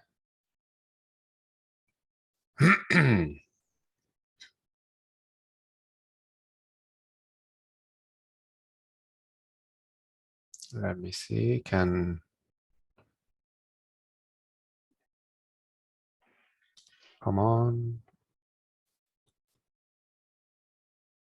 It's lagging a little bit, fortunately. There we are. Okay. Thank you for inviting Northern Lights to share our story in this workshop. My name is, as Valts told, Christian Bach-Hansen, and I work with communication and government relations in Northern Lights. Unfortunately, we're in the middle of a board meeting, so I have to leave quite soon after the presentation. But let us start off. Northern Lights is now developing the world's first open source infrastructure for CO2 transport and storage, offering European industrial emitters a safe and permanent storage location in the North Sea. We represent by that a brand new value chain and infrastructure. And this could only have been achieved through public and private partnership. As you see from this slide, we are part of the Longship value chain, which reflects the Norwegian government's ambition to develop a full-scale CCS value chain, demonstrating the potential of decarbonization. Norway learned from the attempt to develop large-scale CCS facilities in Mongstad. We needed government support to break through the chicken and the egg problem. No one wants to invest in storage capacity if there is no demand. But if there's no demand, there's no demand unless the storage capacity is made available. So the Norwegian government did just that, created both supply and demand. So as a part of the Longship project, we will store 800,000 million tons per annum from Norcem Heidelberg, which you will hear from later today, the cement factory in Brevik, and also Hafslund Oslo Celsio waste energy plant. Once the CO2 is captured, it will be transported by ship to the Northern Lights receiving terminal on the west coast of Norway, before the liquefied CO2 will be transported by a pipeline, as you can see on the screen here, to an offshore storage location subsea for permanent storage. And this is building on more than 25 years of CO2 storage on the Norwegian continental shelf. We know that CCS is proven and cost-efficient technology. Well, I want to, before we get too far into it, really like to have this opportunity to lift the gaze a little bit, to talk about what the key focus areas for Northern Lights are. And we have 3 top priorities, all of different maturity, but they all have the equal sense of urgency. First, we need to deliver safely, timely, and on cost on our commitments to the Norwegian state. We have to be operational in 2024, and that is, well, I guess will be ready one and a half year from now. And our phase 1 will have the capacity to store 1.5 million tons of CO2 per annum. And we have received a generous amount of support from the state, and we have every intention to honor that commitment. Secondly, the true measure of success for Northern Lights and Longship is us being able to demonstrate that this is a commercial, viable business. And we do so by targeting an expansion from 1.5 to 5.2 million tons CO2 per annum. And this is on fully commercial terms. The plan is to be ready for startup in 26, and we are looking and planning for an investment decision later this year. And thirdly, of course, we have ambitions that extend far beyond today and Longship, and that requires us to mature further storage capacity to meet the market demand. And this takes time and resources, and we are busy doing all of these. So just to be clear there, in terms of the market, there is a great potential for CCS. Approximately 10% of the European emission comes from so-called hard-to-abate industries, sectors. As you can see here on the slide, there are several industries that has a large potential for captures. And these numbers are from a study that we did last year with Rystad Energy. In sum, the study shows that the total emissions from European hard-to-abate sector sums up to over 300 million tons per annum. And where the cement sector and the waste incineration are 2 of the largest ones. That is also why the Longship project has focused on cement and waste for its 2 initial emitter sites.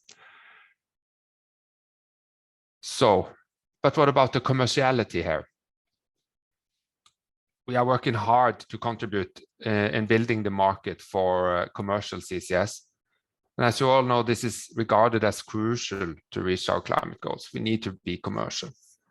We do see that there is a significant demand for our services in the market, and in our funnel of customers, we have identified a total of more than 27 million tons of CO2 per annum that could be available for us to transport and store.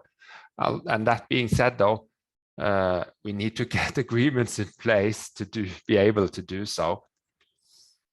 But as a step towards a truly commercial CCS market, Yara and Northern Lights agreed on the main terms of the world's first commercial agreement for cross-border CO2 transport and storage, which will take CO2 from Yara's ammonia factory in Sluiskil in the Netherlands. There are also some challenges to overcome. This is the first of its kind contracts, and that takes time. It's new territory both for us and for our customers. But looking at the push and the activity, I am confident, definitely, that we will be able to get there. And secondly, we need bilateral agreements in place. CO2 is regarded as a waste product, and we need to have these measurements in place. It's quite a puzzle, but we have very good collaboration both with, and there's strong drive also from the governments. And last, the geopolitical situation is a challenge, obviously. And initially we saw this as a major threat in terms of possible lack of commitment to the climate goals. But, and this is important, fortunately, we have not seen this yet happening at large scale. So we are still able to keep focus on the targets, and we cannot risk losing sight of them. And the location here, where we are situated, is also vital, because CCS will generally be a regional business, shortest possible distance in terms of transportation. Europe needs storage in Europe, Asia needs in Asia, etc. And that is why we are also working locally in Øygarden, where our plant is situated, with local tie-ins for local industries to be able to deploy their CO2 in Northern Lights. It's important that we treat it as a regional problem and working to solve this challenge all together, because cooperation is key. And we need to create this market collectively and use the strength of a connected Europe. We did this also being a part of the PCI list, the fifth PCI list, and that is highly valuable for us. And we will therefore also apply for an uptake on the PCI list, the sixth PCI list. So just a few points that differentiate us from the crowd, so to speak. The market is there, as I've shown you, but we need to be aware of that this is not oil and gas business. Even though the technical side is quite the same as oil and gas, pipelines, wells, reservoirs, etc. It's obviously a very different product. First of all, the risk level is very different. We don't handle any hydrocarbons in our operations. CO2 is not flammable. On the contrary, you use it to put out fire. And we need to think different when we engineer the business. Business model and revenue potential are different, which requires a different mindset. In the longer term, we expect the cost, of course, of development and execution of projects to go down, and the cost for emitting the CO2 to go up. And that will enable realization of CCS projects, hopefully, probably without subsidies. We need to find these cost-efficient solutions and business processes. This also extends to the regulatory framework. We need necessary adaptations that is required, both at national and European level. And the crunch here is there is very little practice and hardly any analogs around. So that again takes time. But to sum a little bit up, my message is clear. We need to succumb the chicken and the egg syndrome. And with Longship, the Norwegian government mitigated just that. Northern Lights is here, it's real. And we are ready to handle the industrial emissions from Europe. We're developing CO2 transport and storage at scale, offering an industrial solution to an industrial problem. Our low emission shipping solution offers both scalability and flexible deployment, enabling us to pick up CO2 at ports across large parts of Europe. And the storage is permanent and it's safe, and it is a service. It's 2,600 meters deep, building on more than 25 years of experience in CO2 storage on the Norwegian continental shelf. So to sum it all up, we do CCS because it is a climate mitigation solution. Otherwise, there would be no point in it. We don't have a product to sell, we sell a service. And it's politically pushed through because this is one of the solutions in our toolbox to avoid potential irreversible climate change. We need rapid deployment to reach the targets, and we do not have 50 years to develop this business at scale. It needs to happen in this decade. And that is why working with these issues is sometimes very frustrating, but it's also extremely motivating. So I just wanted to finish up with some pictures from our site.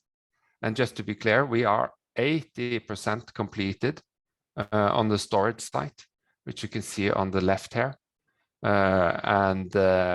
Just added some photos in terms of lifting the tanks in place and also the pipe racks. So this is quite a recent photo from what it looks like now. So thank you.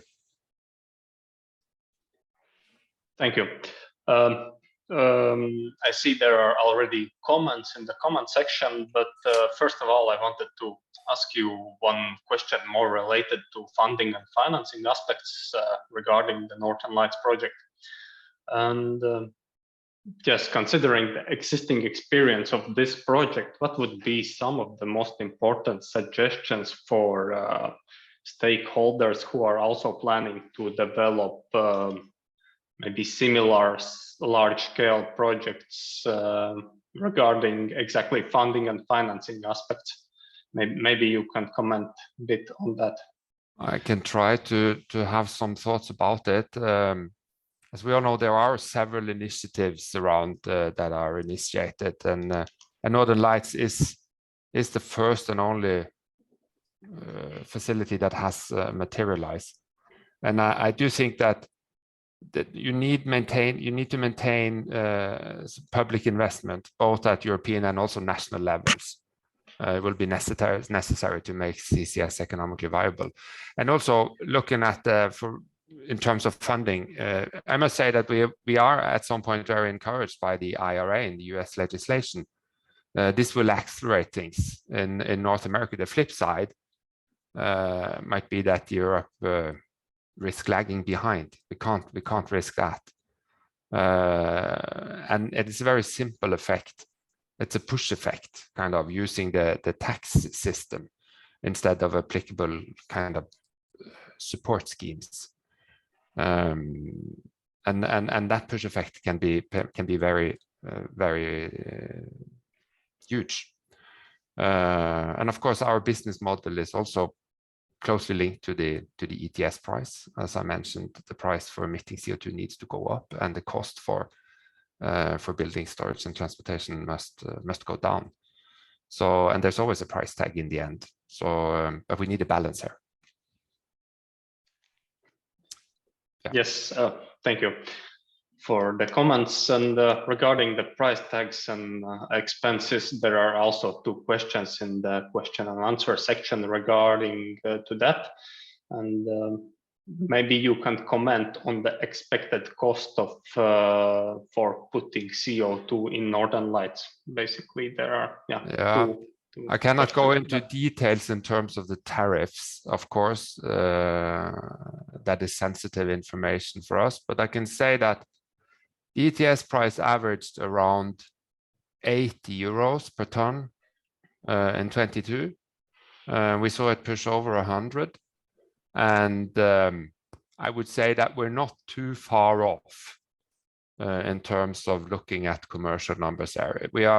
It's not a tripling of the ETS price we're talking about here. But in terms of the tariffs for storing and transporting CO2 to Northern Lights, of course, it differs a lot from the different customers in sailing distance, where they are placed, how the industry is set up, etc. So it will vary. It will vary. Yes, thanks. Yes. Okay. There are also some other questions a bit more specific. I don't know if you can answer this, but about permitting delays regarding nitrogen leaks. Sorry. Here is one specific question. Did you have any permitting delays with nitrogen leaks? I don't know if you can comment that, but here is the question from our listeners. Yeah. Okay, let me see.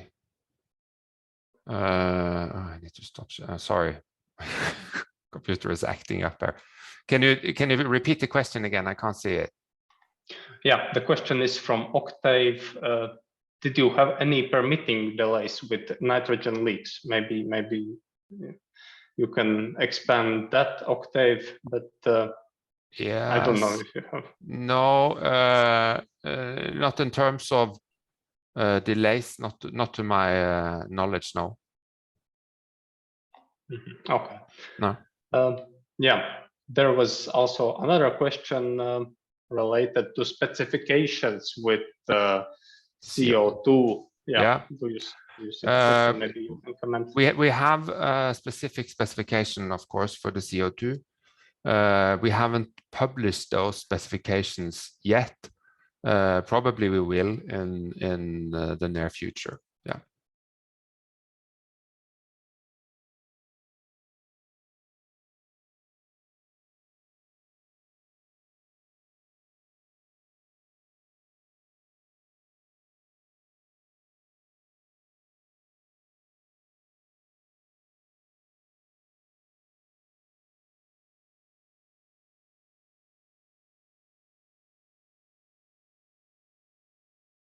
Are a part of the state support agreement. So this is 80% funded by the Norwegian state.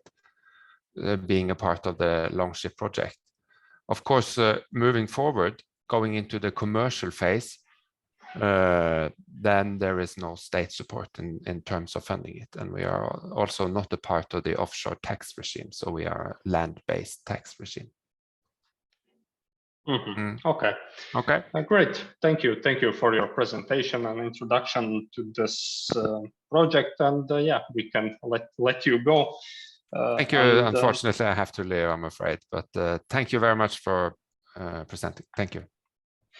Yes. And so I can give floor to the next presenter in this section. It is Karel Woldrich with his presentation. So Karel, feel free to share the screen and the floor is yours.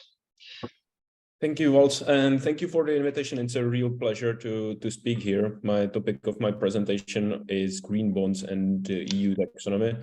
And the reason why it's such a pleasure is that I think it's important to speak about these topics because especially EU taxonomy is a topic which is important not only for private but also for public funding of CCS projects. So that's why I think it's quite relevant to talk about this. Let me try to share my presentation now. I hope that's going to work. And could you confirm if you can see my slides now? I can see the slides, but yeah, it is in full screen. Perfect. Quite honestly, I sometimes struggle about how should I speak about green bonds because I'm usually speaking to quite diverse auditoriums, and I'm unable to say how much basics should I explain. So I usually opt for explaining from the very basics. So to those of you who parts of my presentation will sound very basic, I apologize hereby. And it's just because I want to make sure that every one of us listening to me will understand the basics and I will not skip something which is important. So question number one, of course, what is a bond? If you are unused to being around financial instruments, you might heard about it, but you might not be 100% sure how it works. So bond is actually quite simple financial instrument, which works pretty much the same as a loan.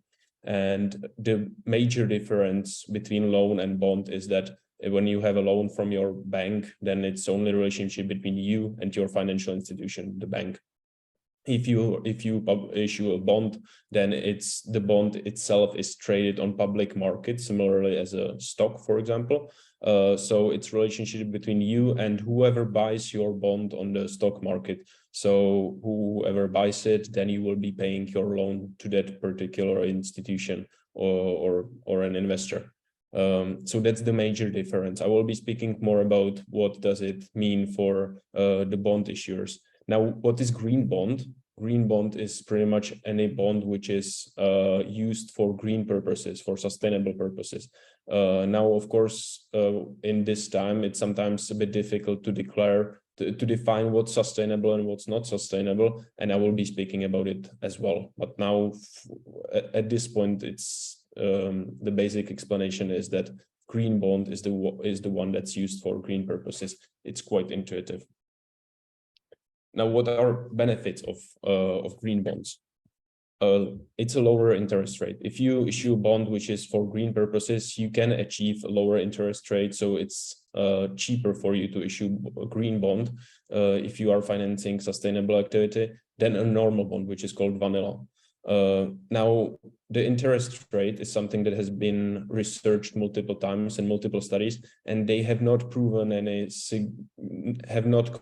conclusively proven any significant difference. So usually the difference in interest rates of green bond and vanilla bond, the normal one, is in hundredths of percentage. So 0.0 something percentage. And of course, that's not a major difference. I heard many opinions of financial professionals and bank professionals saying that green bonds are something that's inconvenient for them because it adds additional administrative burden and it's not providing that much value. But I do tend to disagree with that to a certain level, because what green bonds clearly offers is that if you issue a green bond, the bond will have much higher demand than normal one. So it happens quite frequently that if you issue a bond, you will not find enough buyers for it. So you want to raise 200 million euro and you find buyers only for part of the 200 million euros. That will most probably not happen for a green bond. The common experience, what we have seen in past for pretty much all green bonds, is that they are majorly oversubscribed. So in my example of 200 million, you might get demand for 500 million. So you see that that's something that's providing a lot of value for you as an issuer. Of course, you might be asking yourself, if there is such a high demand, why doesn't the interest rate drop? I do expect in the future that the differences between interest rates of the normal and green bonds might be changing. But for now, the major value for you is the higher demand for your bond. And last but definitely not least is that you add visibility to your sustainable production. So actually green bonds is a quite good marketing tool for investors to show that you are investing in sustainable activities. If you have your sustainability strategy and if you are proclaiming yourself a sustainable company, it's a claim and it's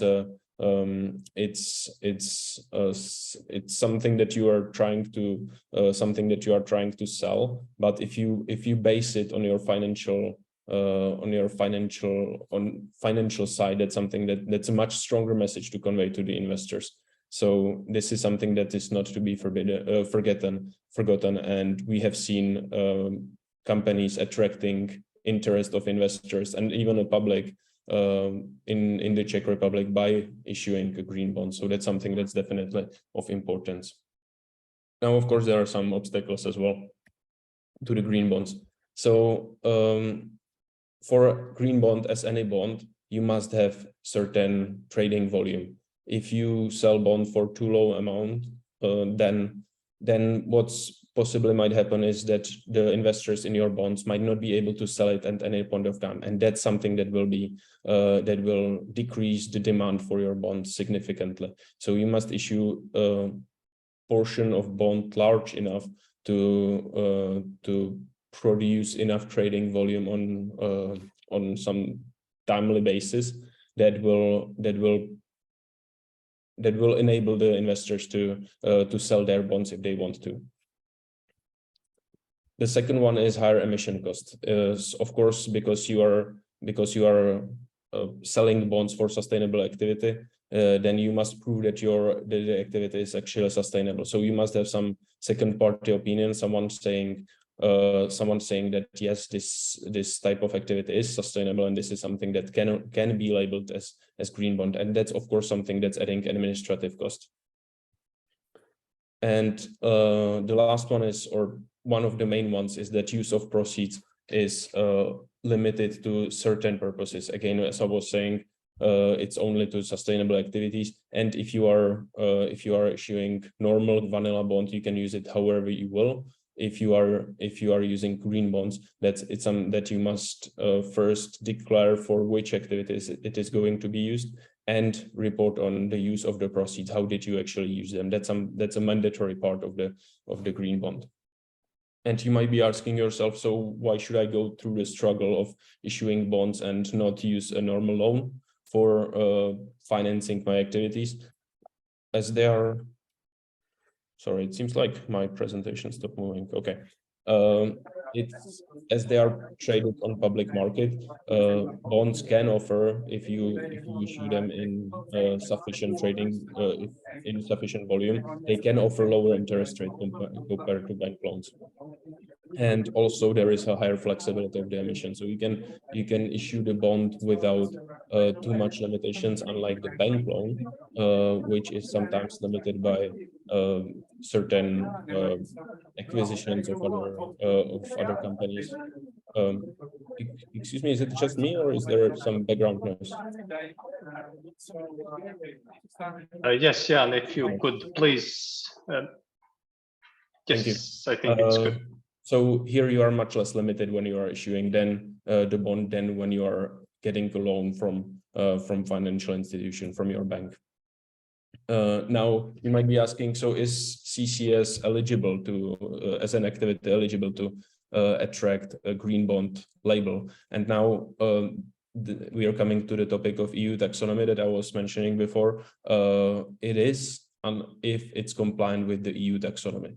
Now again, let me start from the beginning. What is actually EU taxonomy? EU taxonomy is a topic which you might have seen that it attracted a lot of attention in past, especially when there was discussion about delegated act about nuclear energy and energy from gas beginning of last year, and it was quite disappointing to me to see that the conversation took completely different turn than what the EU taxonomy is trying to achieve. So EU taxonomy is nothing more than a classification system which defines which activity is sustainable and hence compliant with the EU goals of net zero 2050. So if you have an activity which meets a certain criteria, those criteria are defined in very much detail. And if you are running this activity and which is compliant, then it's considered as taxonomy eligible. If the activity is not meeting the criteria, then it's not considered taxonomy eligible. It's as simple as that. It doesn't tell you into which activities you should invest or which you should not invest in. Then the taxonomy itself doesn't drive the financial flows. It only says which of the flows are into sustainable activities and which are not. It's pretty much tool for prevent greenwashing rather than anything else. Now for carbon capture, the carbon capture activity is compliant with the EU taxonomy in case it's the use of the carbon is proved, the carbon captured is proved to be used or contractually committed to be used to activities which are eligible in the EU taxonomy or aligned with the EU taxonomy.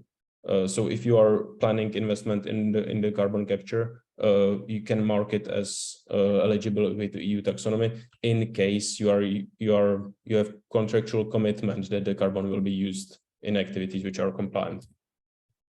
Transport of carbon, as I was saying, there are quite specific criteria for each of the activities. So one of the specific criteria is that you are eligible with, or you are aligned with the EU taxonomy in case the leakage is lower than 0.5% of the transported carbon. In case it is, then you are compliant with the EU taxonomy.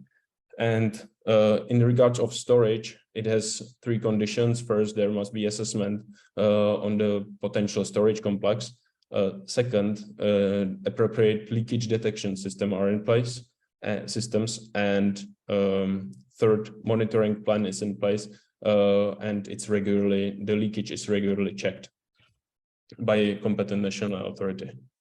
I also added examples of three green bonds. I haven't found any bond which would be any green bond which would be used for financing CCS, but that's maybe up for further discussion. I don't want to get into that topic now, but we might open the topic later on. It's quite often used for hard to abate industries, not in the European Union so far. We have seen some green bonds from steel and cement companies, and we have also seen some green bonds from automotive industry. You see in the column value that it's usually for very high amounts, so $100 million and higher. In these particular cases, it was even significantly more. The Japanese bond from Toyota was for $1.6 billion. So let me conclude with three main points. In my perspective, green bonds can offer additional value to the issuer thanks to the higher demand and the aforementioned marketing value of the green bond as such. They are primarily used for large projects. So that comes back to the large volume of debt that you have to issue, and mature technologies. Since it's traded on public market, the technology itself must be well readable for the investor to be to attract sufficient demand. And I would also like to add that with the approval of green bond standard of the EU, which is the standard I was talking about, the green bonds will probably receive more attention, since there will be a legitimate and standardized certification for green bonds. Thank you. Yes, thank you. Any questions? Thank you. Yes, I think it was a good introduction in this topic and in its relations with CCS, because probably it is a bit overlooked in this aspect. But yes, we can touch upon it in the discussion part later. And next, I will give floor to Christine Jordal from Sintef, who will introduce us with a few other funding opportunities available. So, Christine, floor is yours. Yes. Let's see. Can you see my screen? Yes, I just lost it, so I have to put it on my other. I can't see it right now for some reason. Yeah, I now understand why. Okay. Yes, so I will talk you get a little bit into research then, and opportunities for funding in Horizon Europe and other transnational funding opportunities. You have a little bit of a spoiler alert up in the right corner. So I will start with Horizon Europe. A brief overview that there are different types of projects in Horizon Europe. You have what's called innovation actions, which are at a high technology readiness level. Another an acronym, it's about that you're basically ready to take this to demonstration into the industry. Then there are research and innovation actions that are more immature. And there are also coordination support actions, which are more strategic. So there are different types of budgets and projects. There are also different types of funding emerging now. It's the sort of what's been around for a while, that you get paid per reporting period when it's action grant budget based Horizon. There's also something new that's coming on Horizon Europe, where you get paid per finalized work package, which means that you have to set up the budget quite differently, and typically end your work packages at each reporting period to get paid. And there are today several, say, high TRL projects in CCS and CCUS ongoing. There are many capture demos, there are some storage pilots, and you want to learn more about ongoing projects. There is a website at European Union, cordiseuropa.eu, and you can, for instance, search for CCUS and get an idea about what's ongoing today. And then how do we find out where are the funding opportunities now? There is the funding and tender opportunities portal, where you can search for keywords such as, for instance, carbon capture, get an overview on what are open projects and open calls and what's forthcoming also. And just this is, for instance, when I searched for carbon capture a couple of days ago. I found 5 projects, but be a little bit creative also about how to use your keywords and try several, because I went in first and searched for just CCUS, and then I had only had one hit. So there's can be carbon capture, CO2 capture, and I also put the link there for the funding and tender portals in somebody's interest, but it's quite easy to fund. This one says open for submission, but it actually closed yesterday. So it's a large project on transport and storage. And I think it's actually the first time that the EU has had CO2 transport as the first words in a call for projects about CCS and CCUS. Upcoming projects are more on, there's something on CCU, and there's also something more on bioenergy and direct air capture is what we see there. Currently no more calls for these large demonstration projects, but we haven't seen the last 3 years of the Horizon Europe program yet. So this is until 2024, then what we can see. Then I'm just going to show you briefly an example of a project. I know this is a very, very messy slide, but this is the project called Access that we're coordinating from Sintef.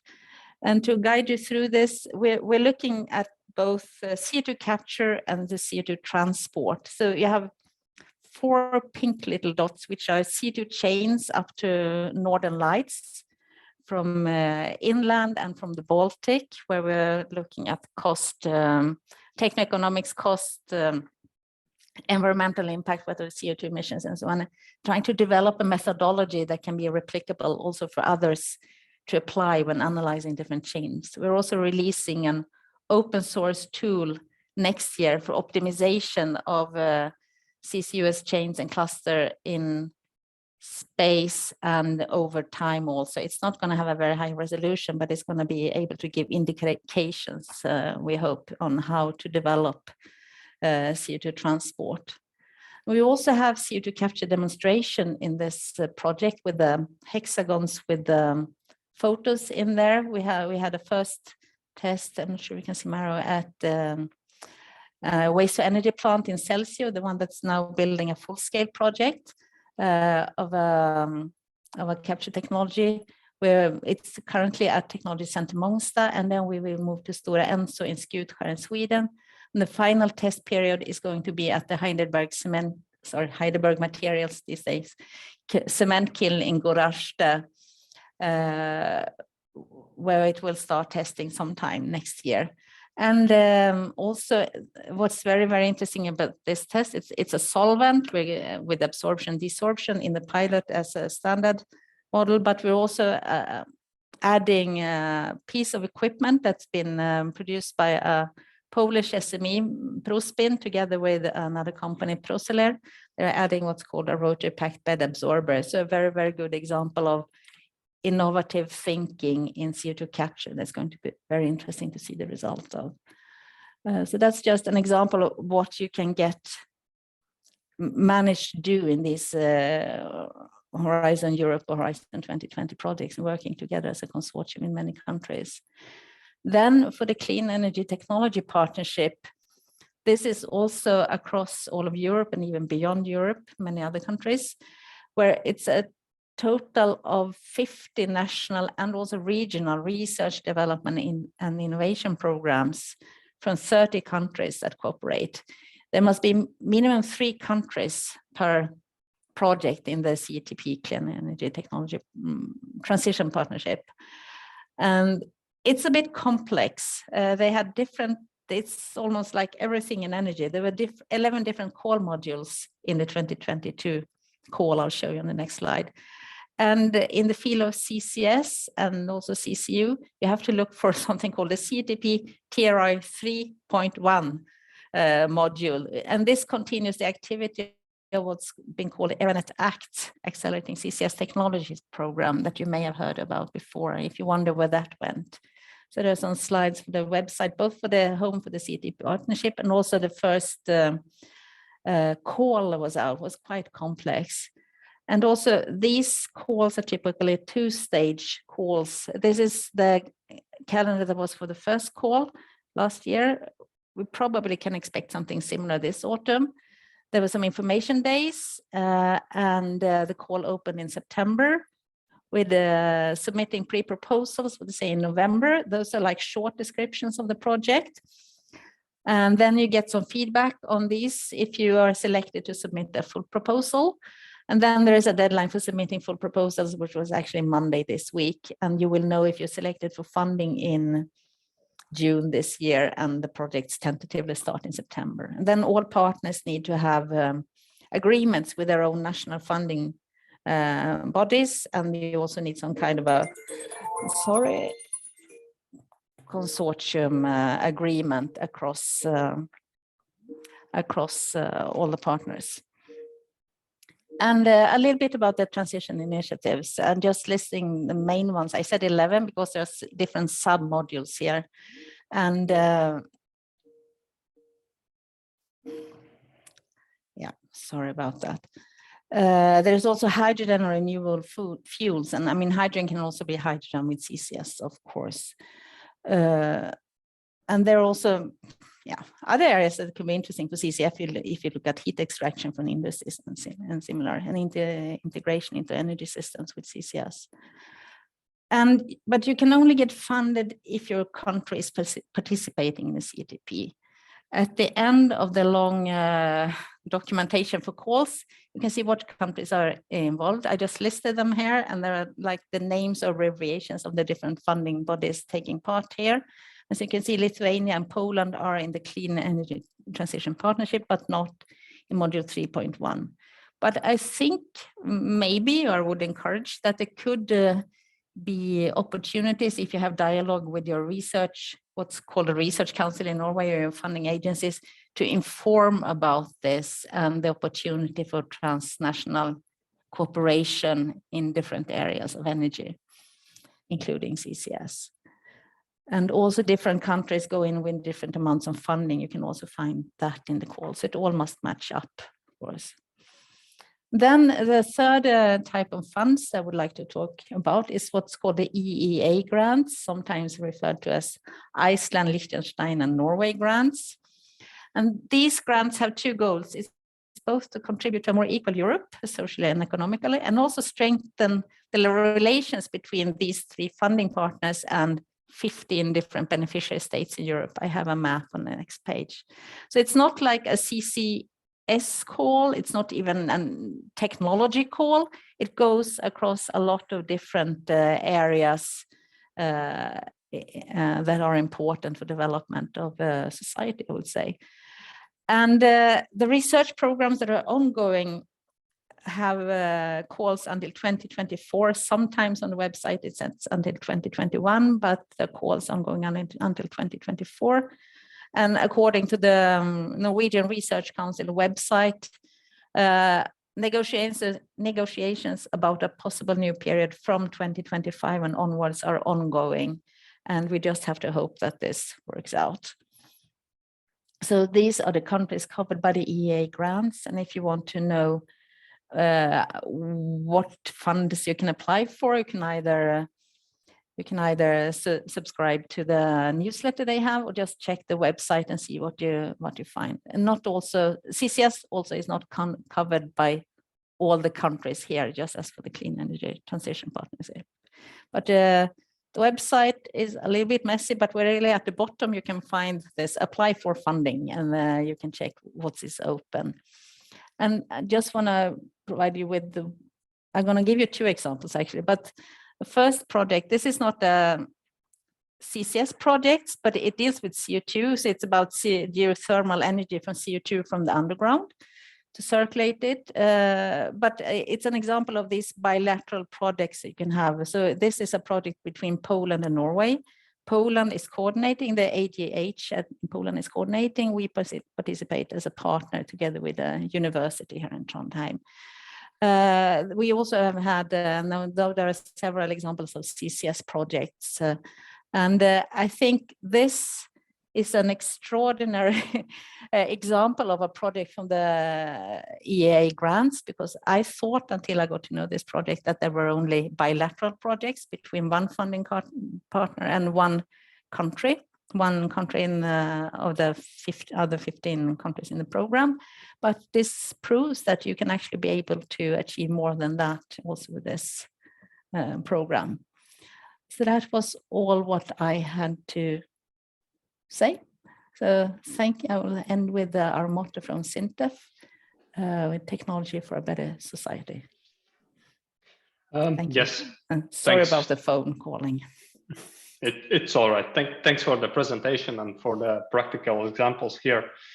And yeah, it is interesting also to see our project, the last one, as an example here. I guess we can also look at this project from this aspect. And yes, I think we can move forward to our last presenter today, Jan Teulen.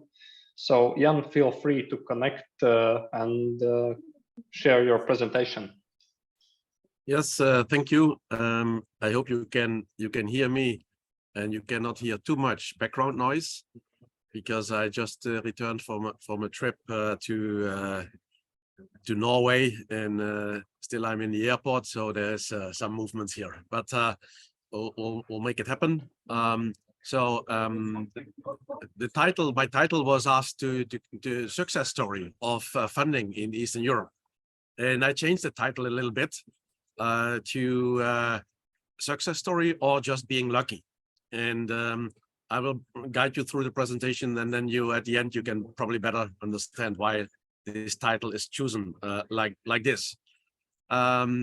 Maybe first as a heads up, we have started our CCS journey in Norway in our Brevik cement plant, and meanwhile it's nicely spread over quite some countries,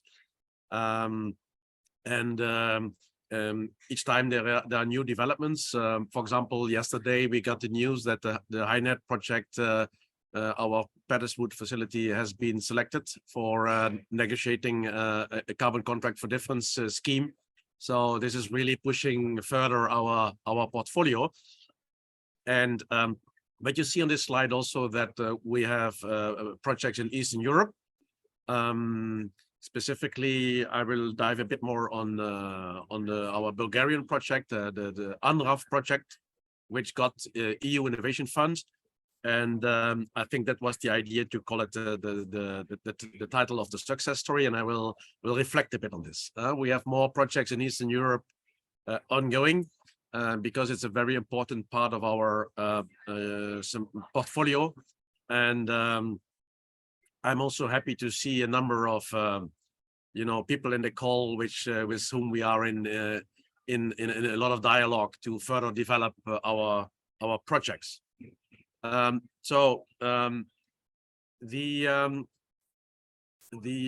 issue is that the UNRAV project got awarded 190 million euro EU Innovation Fund, and the EU Innovation Fund advocates that it is 60% capex and 60% opex funding over 10 years.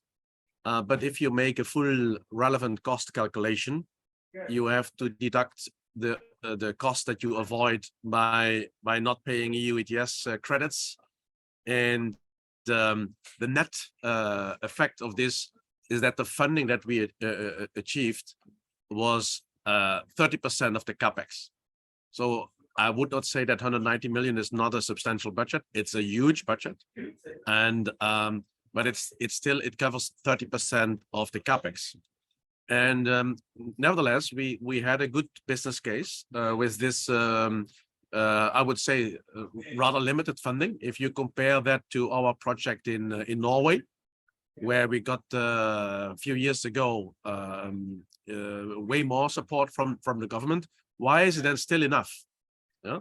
So and the idea is that look at this value chain. So if you have projects, the most projects, they have to start with capture, then compression, then liquefaction, put it in a buffer storage, put it maybe on the transport by train or by truck or whatever, or by inland barges, then reach a terminal at a harbor, then sail with the ship to Norway, for example, or maybe to in the future to Denmark, then unload it in a terminal, transfer it from a liquid to a dense phase, do further compression, put it in the pipeline, and ultimately you can store it in your offshore location.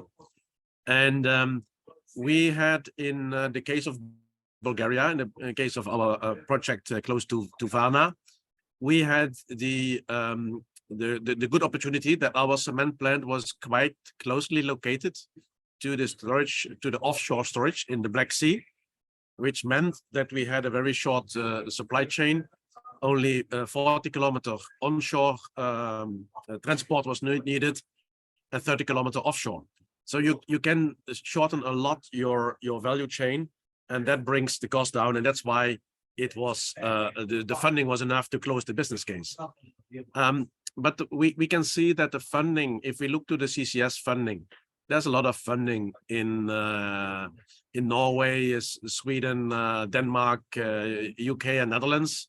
Just imagine in Netherlands, they recently announced the next round for the SDE++ with 8 billion funding for the segment where also CCS is in. Denmark announced 5 billion funding. The UK is earmarking 20 billion. And compared to this, the EU Innovation Fund has 1 billion. So the total budget is 3 billion, but there are categories for hydrogen and categories for other types. So the category where CCS fits into is 1 billion. If you compare that to the funding amounts that are needed and that are on a national level, you can see that on the EU level, there is the funding is not very impressive. And of course, the countries in Eastern Europe, there are no large national budgets. The only opportunity is a little bit on the modernization funds, and these are of course being addressed. So the situation in Eastern Europe relies heavily on EU funding, but the amount of budget that the EU makes available is really, really small. And just see the recently closed call. There were 98 proposals submitted in the category where CCS is in. And in last round, in average, there was 80 million, I would say, allocated per project. That means your chance on an award is 12.5%. And I can tell you it's a lot of work to make such an application, and then the chance to get funded is 12.5%. So 7 out of 8 proposals, which can be fantastic proposals, will not be funded because there is not enough budget. And so the point is then, yes, with the UNRWA project, we secured the funding because the supply chain is relatively short. That was very attractive also for the EU to have a project in Eastern Europe, which covers the whole value chain and could be relatively fast developed because we have only 2 partners, the capture side and the storage side. But it's not so obvious that there is a huge repeating potential for this. And nevertheless, if you see what will be done in the free allowances of cement industry, they will go rapidly down from 2026 onwards, and protected by the carbon border adjustment mechanism. This avoids that there is not a level playing field, but all this money that needs to be paid is ending up in EU budgets. So only for Heidelberg Materials, our cement plants in the CEE countries, with an emission of 7.5 million tons of CO2 per year, I calculated that we will pay up to 4.7 billion euro until 2035 into the EU ETS. And if you compare that, this is only Heidelberg Materials in Eastern Europe. So we have a roughly 25% market share. So the cement industry will pay nearly 20 billion until 2045. Then add on this, the steel and the chemical industry, a lot of money is coming into the EU for this, but there is not a good plan. So this comes to my conclusion. CCUS is one of the core technologies to decarbonize the cement industry, but there is not a budget for multiple projects in Central and Eastern Europe. But this is key to reach the climate targets in this region. Industry will pay a lot, but if the programs are not being developed by the EU, all this money will not be spent for that what it should be spent for, and it is really to support industry to decarbonize. And I hope that more people from EU reflect on this, have a critical look at it, and if you bring yourself into the debate, because I think it's one of the topics that is far too little discussed within the EU, and we hope that many projects will be funded, and not only those who were maybe a bit lucky or had a very good business case by chance. Thanks, and I would like to leave it here. Yes, thank you for the presentation. And yes, as Heidelberg Materials was referenced previously in some other presentations, it was interesting to hear your view and also conclusions on this topic. And yeah, with this, I think we can close the presentation part and continue with panel discussion and questions and answers. I see there is not a lot of questions yet, but feel free to add questions or raise hands during this session, and we will try to answer that. But in the same time, I can start the questions, some ice-breaking questions to the participants of the panel regarding the presentations and topics you covered. And maybe I can start with you, Jan, first. You mentioned previously that in your case, the business case and value chain was important aspects. Why did you get this financing for the project? But considering, yes, the existing experience of the company, what would be some other most important suggestions about funding and financing aspects of such large-scale projects that other potential developers could take into account that would help them to yeah, I think the opportunities of things like the modernization fund needs to be really explored, because these are budgets that need to be allocated to the countries, and there will be quite some money available. And I think CCS is not enough known as a very effective climate mitigation approach, especially in Eastern Europe. So I think this is important that the companies raise this awareness and are advocating that the modernization funds give more focus on CCS and CCUS. Mm-hmm. Yes, thank you.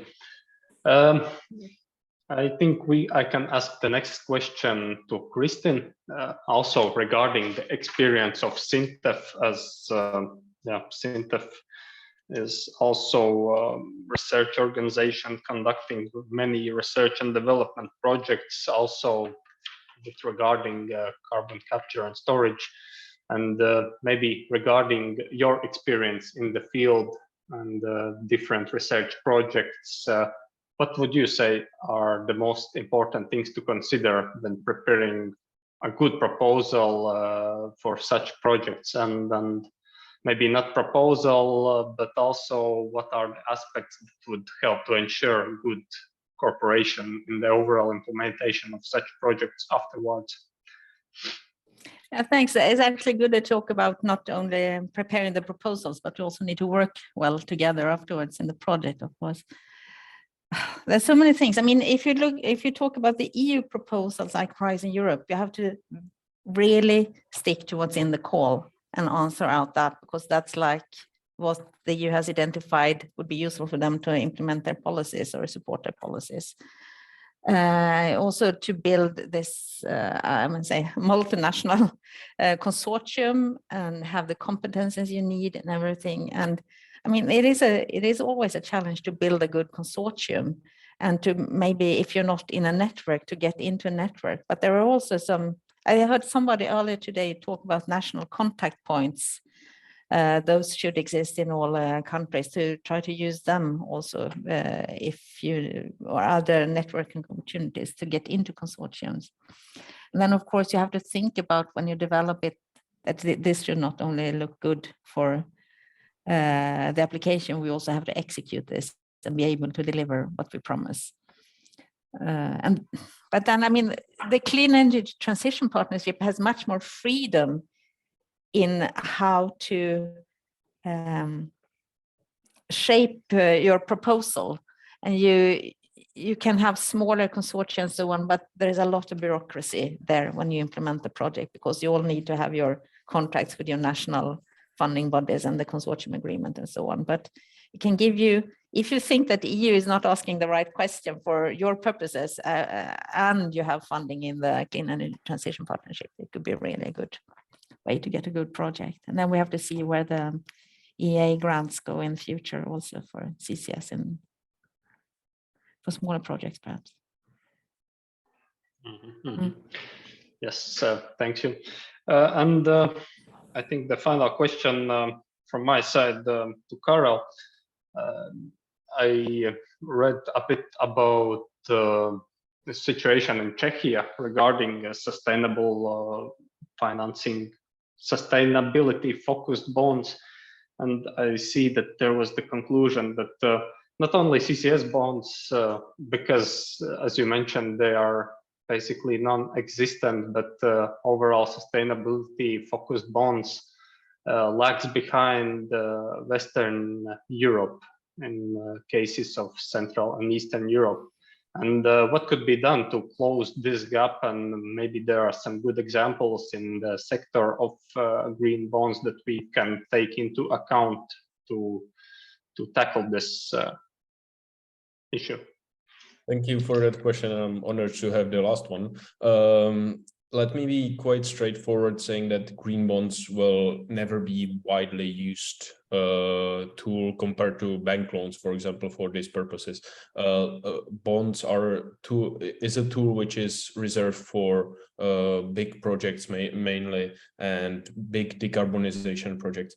In regards of the gap between Western and Eastern Europe, you asked about, I see two reasons. First of them being that there is still gap in knowledge about the green bonds as a tool, I would say, among corporations, which can be helped by a few things. In some countries, the sovereign or municipal green bonds were issued. Those are bonds by either the state institutions or government as such, or municipality. So of course, this is something that really draws attention to the tool itself. We've seen that in Hungary, for example. We've seen, I think, one in Poland as well, if I'm not mistaken, years ago. We've seen one in France. Excuse me. And the second reason is to be able to issue green bond for your decarbonization project, you need to have sufficient amount of decarbonization projects. And now I'm not talking about only the, let's say, sustainability maturity of Western versus Eastern Europe, saying that the dynamics still is a bit different, but also what I was mentioning previously, the size of the projects. So I would expect the projects, decarbonization project would be mostly financed from Western Europe when the companies are headquartered in Western Europe. So it would be pretty much the headquarters in Western Europe financing the projects in Eastern Europe. Hence, the bond would still be issued in Western Europe. So I expect the gap due to the fact that hard-to-abating industries and other industries as well are mostly headquartered from Western Europe. I assume the gap will remain partly, but increasing knowledge and about the tool and increasing the amount of projects that we have there that are qualifying as green is something that should help. Thank you. I see there is also one more question about green bond, quite specific with the link. Maybe you have seen it in the questions and answers section. I have seen it. Thank you for it. It's a very specific question. So it was referring to sustainability linked bond, which is something slightly different than a green bond. I don't want to take the whole remainder of the presentation because the explanation would take a bit of time. It's slightly different. It's not a green bond, but it's trying to achieve the same goals. Only in a slightly different way. I will be happy to respond afterwards more in detail in the chat section. And also there was a question which I took the liberty to answer. I apologize for that, so you cannot see it anymore. It was what companies most often issue green bonds? That's a very good question. So as I was saying, due to the size of the projects, it's the most favorable or the most frequent companies that we see are financial institutions.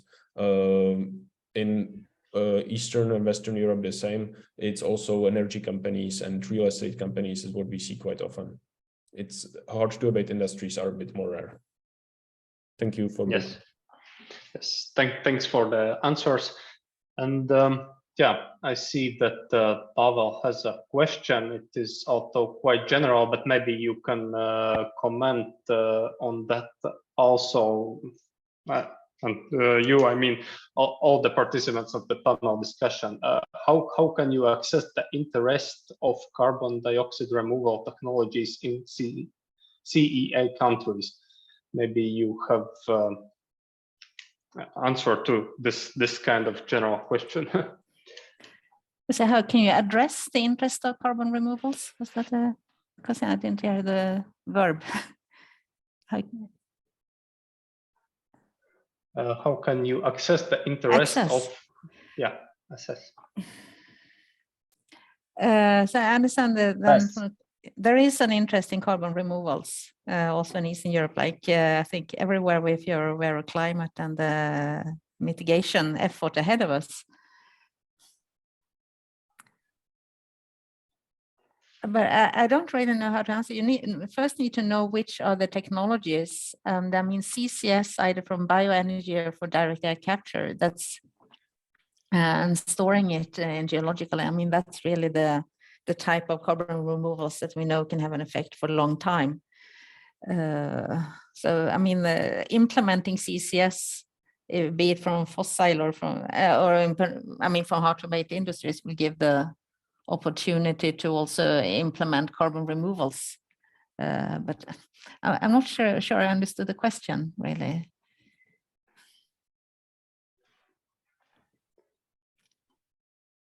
But I mean, there is a lot going on in the EU now on carbon removals and defining what are sort of setting up a framework for carbon removal certificates that will be ready, I think, end of 2026 if everything goes as planned.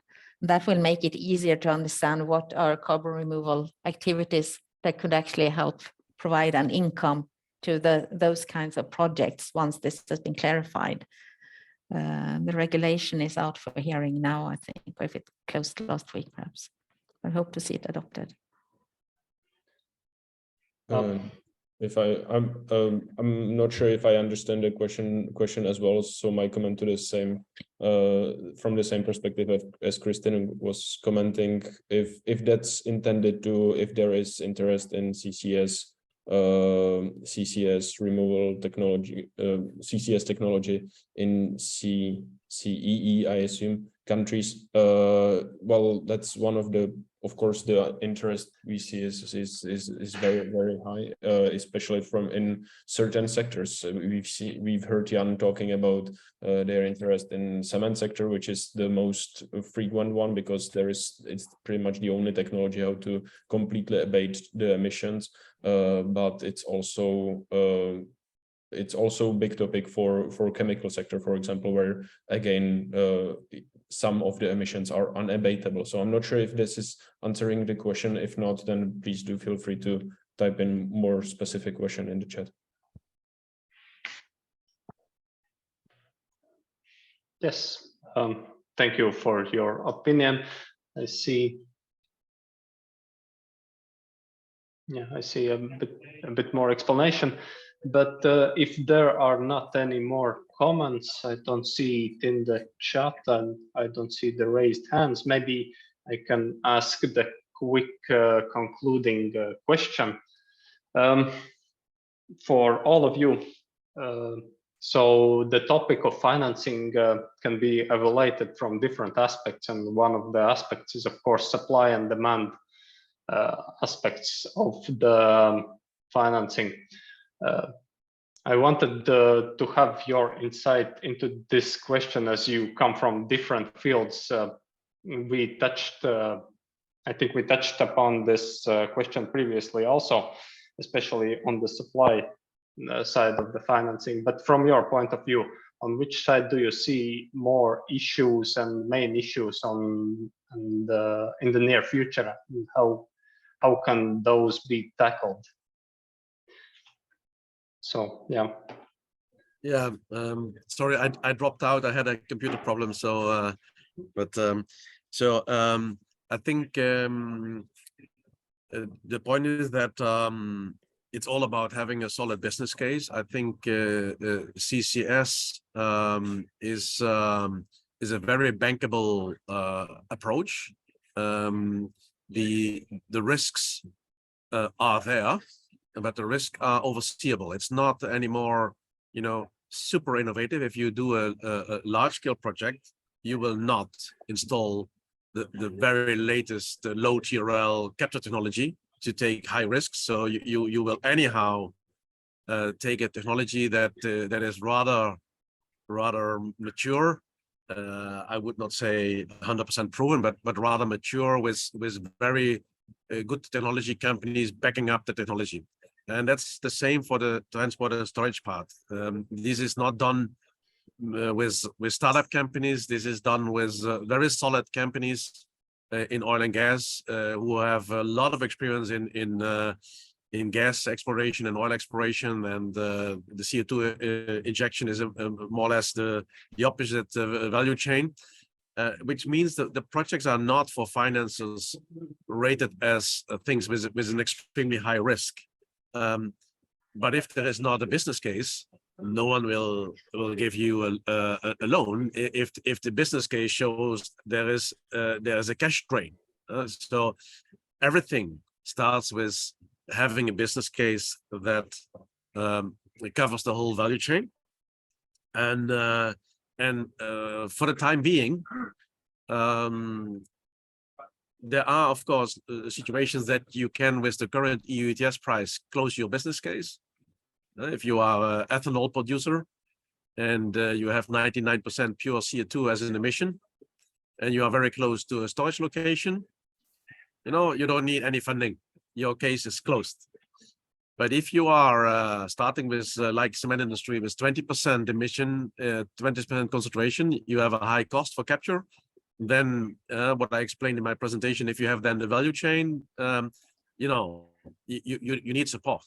And that once that support is there, then there is a solid business case, and the rest of the financing is easy. There's money enough. The sectors involved in this are very reliable players. So there we see no financing problems. That would be my reaction. Yes, thank you. Any more comments on this, Christine, Karel?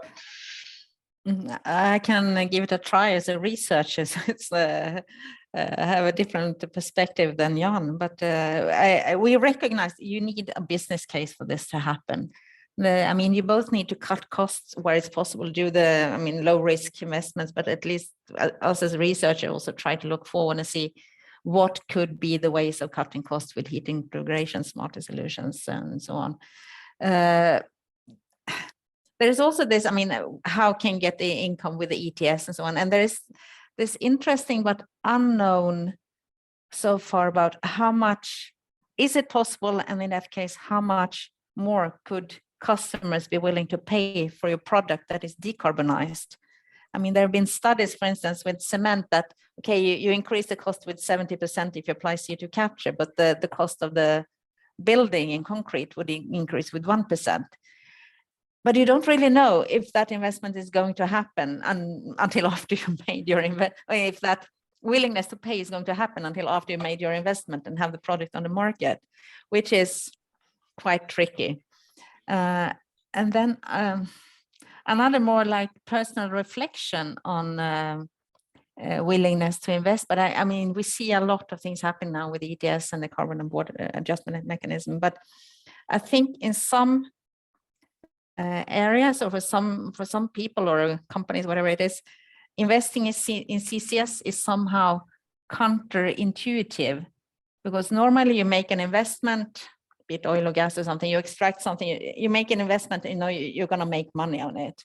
Here it's more like you make an investment, then you bury down the CO2, and you're sort of more like, in some sense, burying the money unless we recognize the value that CCS brings. I think that's what I can say. Let me also comment on that and follow up actually on Kristen quite a bit. So as you were saying, It really depends if customers are willing to pay for decarbonized products. That's completely right. And from what I hear so far, I tend to be quite skeptical that even though it's 1%, they will be willing to pay that 1%, because 1% is quite it can be a lot of money as well. So I think currently what's making the business case for CCS is rather pressure or motivation put by European policies rather than I would say preference of customers for CCS technology as such. And the policies I'm talking about is currently, I think the only one putting motivation to decarbonize is the ETS system. The ETS.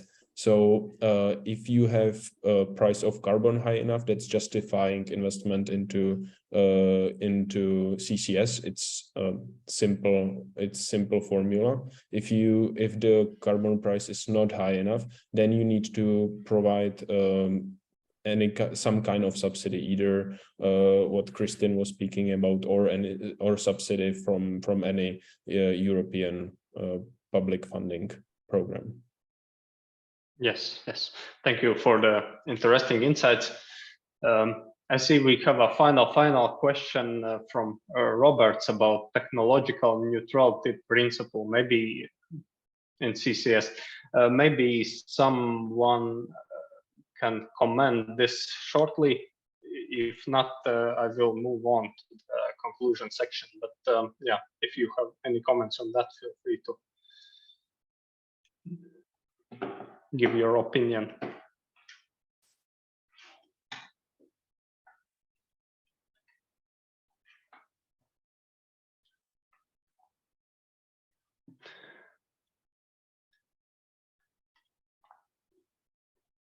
Okay. Maybe we can just move on to the conclusion section if there are no immediate comments on this yet. So I think we can wrap up this section and the whole event. I hope you had some good insights from the session and maybe some answers to some questions you previously had on this topic. And yeah, first of all, thanks to the presenters and thanks to the participants. We will share the available presentations later, and recording will also be available. Shortly about next actions in the project, we will still have some various activities planned in the remaining time of the project with the next seminar in Brussels. If you have accepted to receive further information when you registered for this event, then you will get this information in the email, but otherwise feel free to follow the social media of this project. Yeah, and more information you can also get in the project webpage. So yeah, thanks again to the participants and presenters and all others, and yeah, see you next time. Goodbye. Thanks for inviting.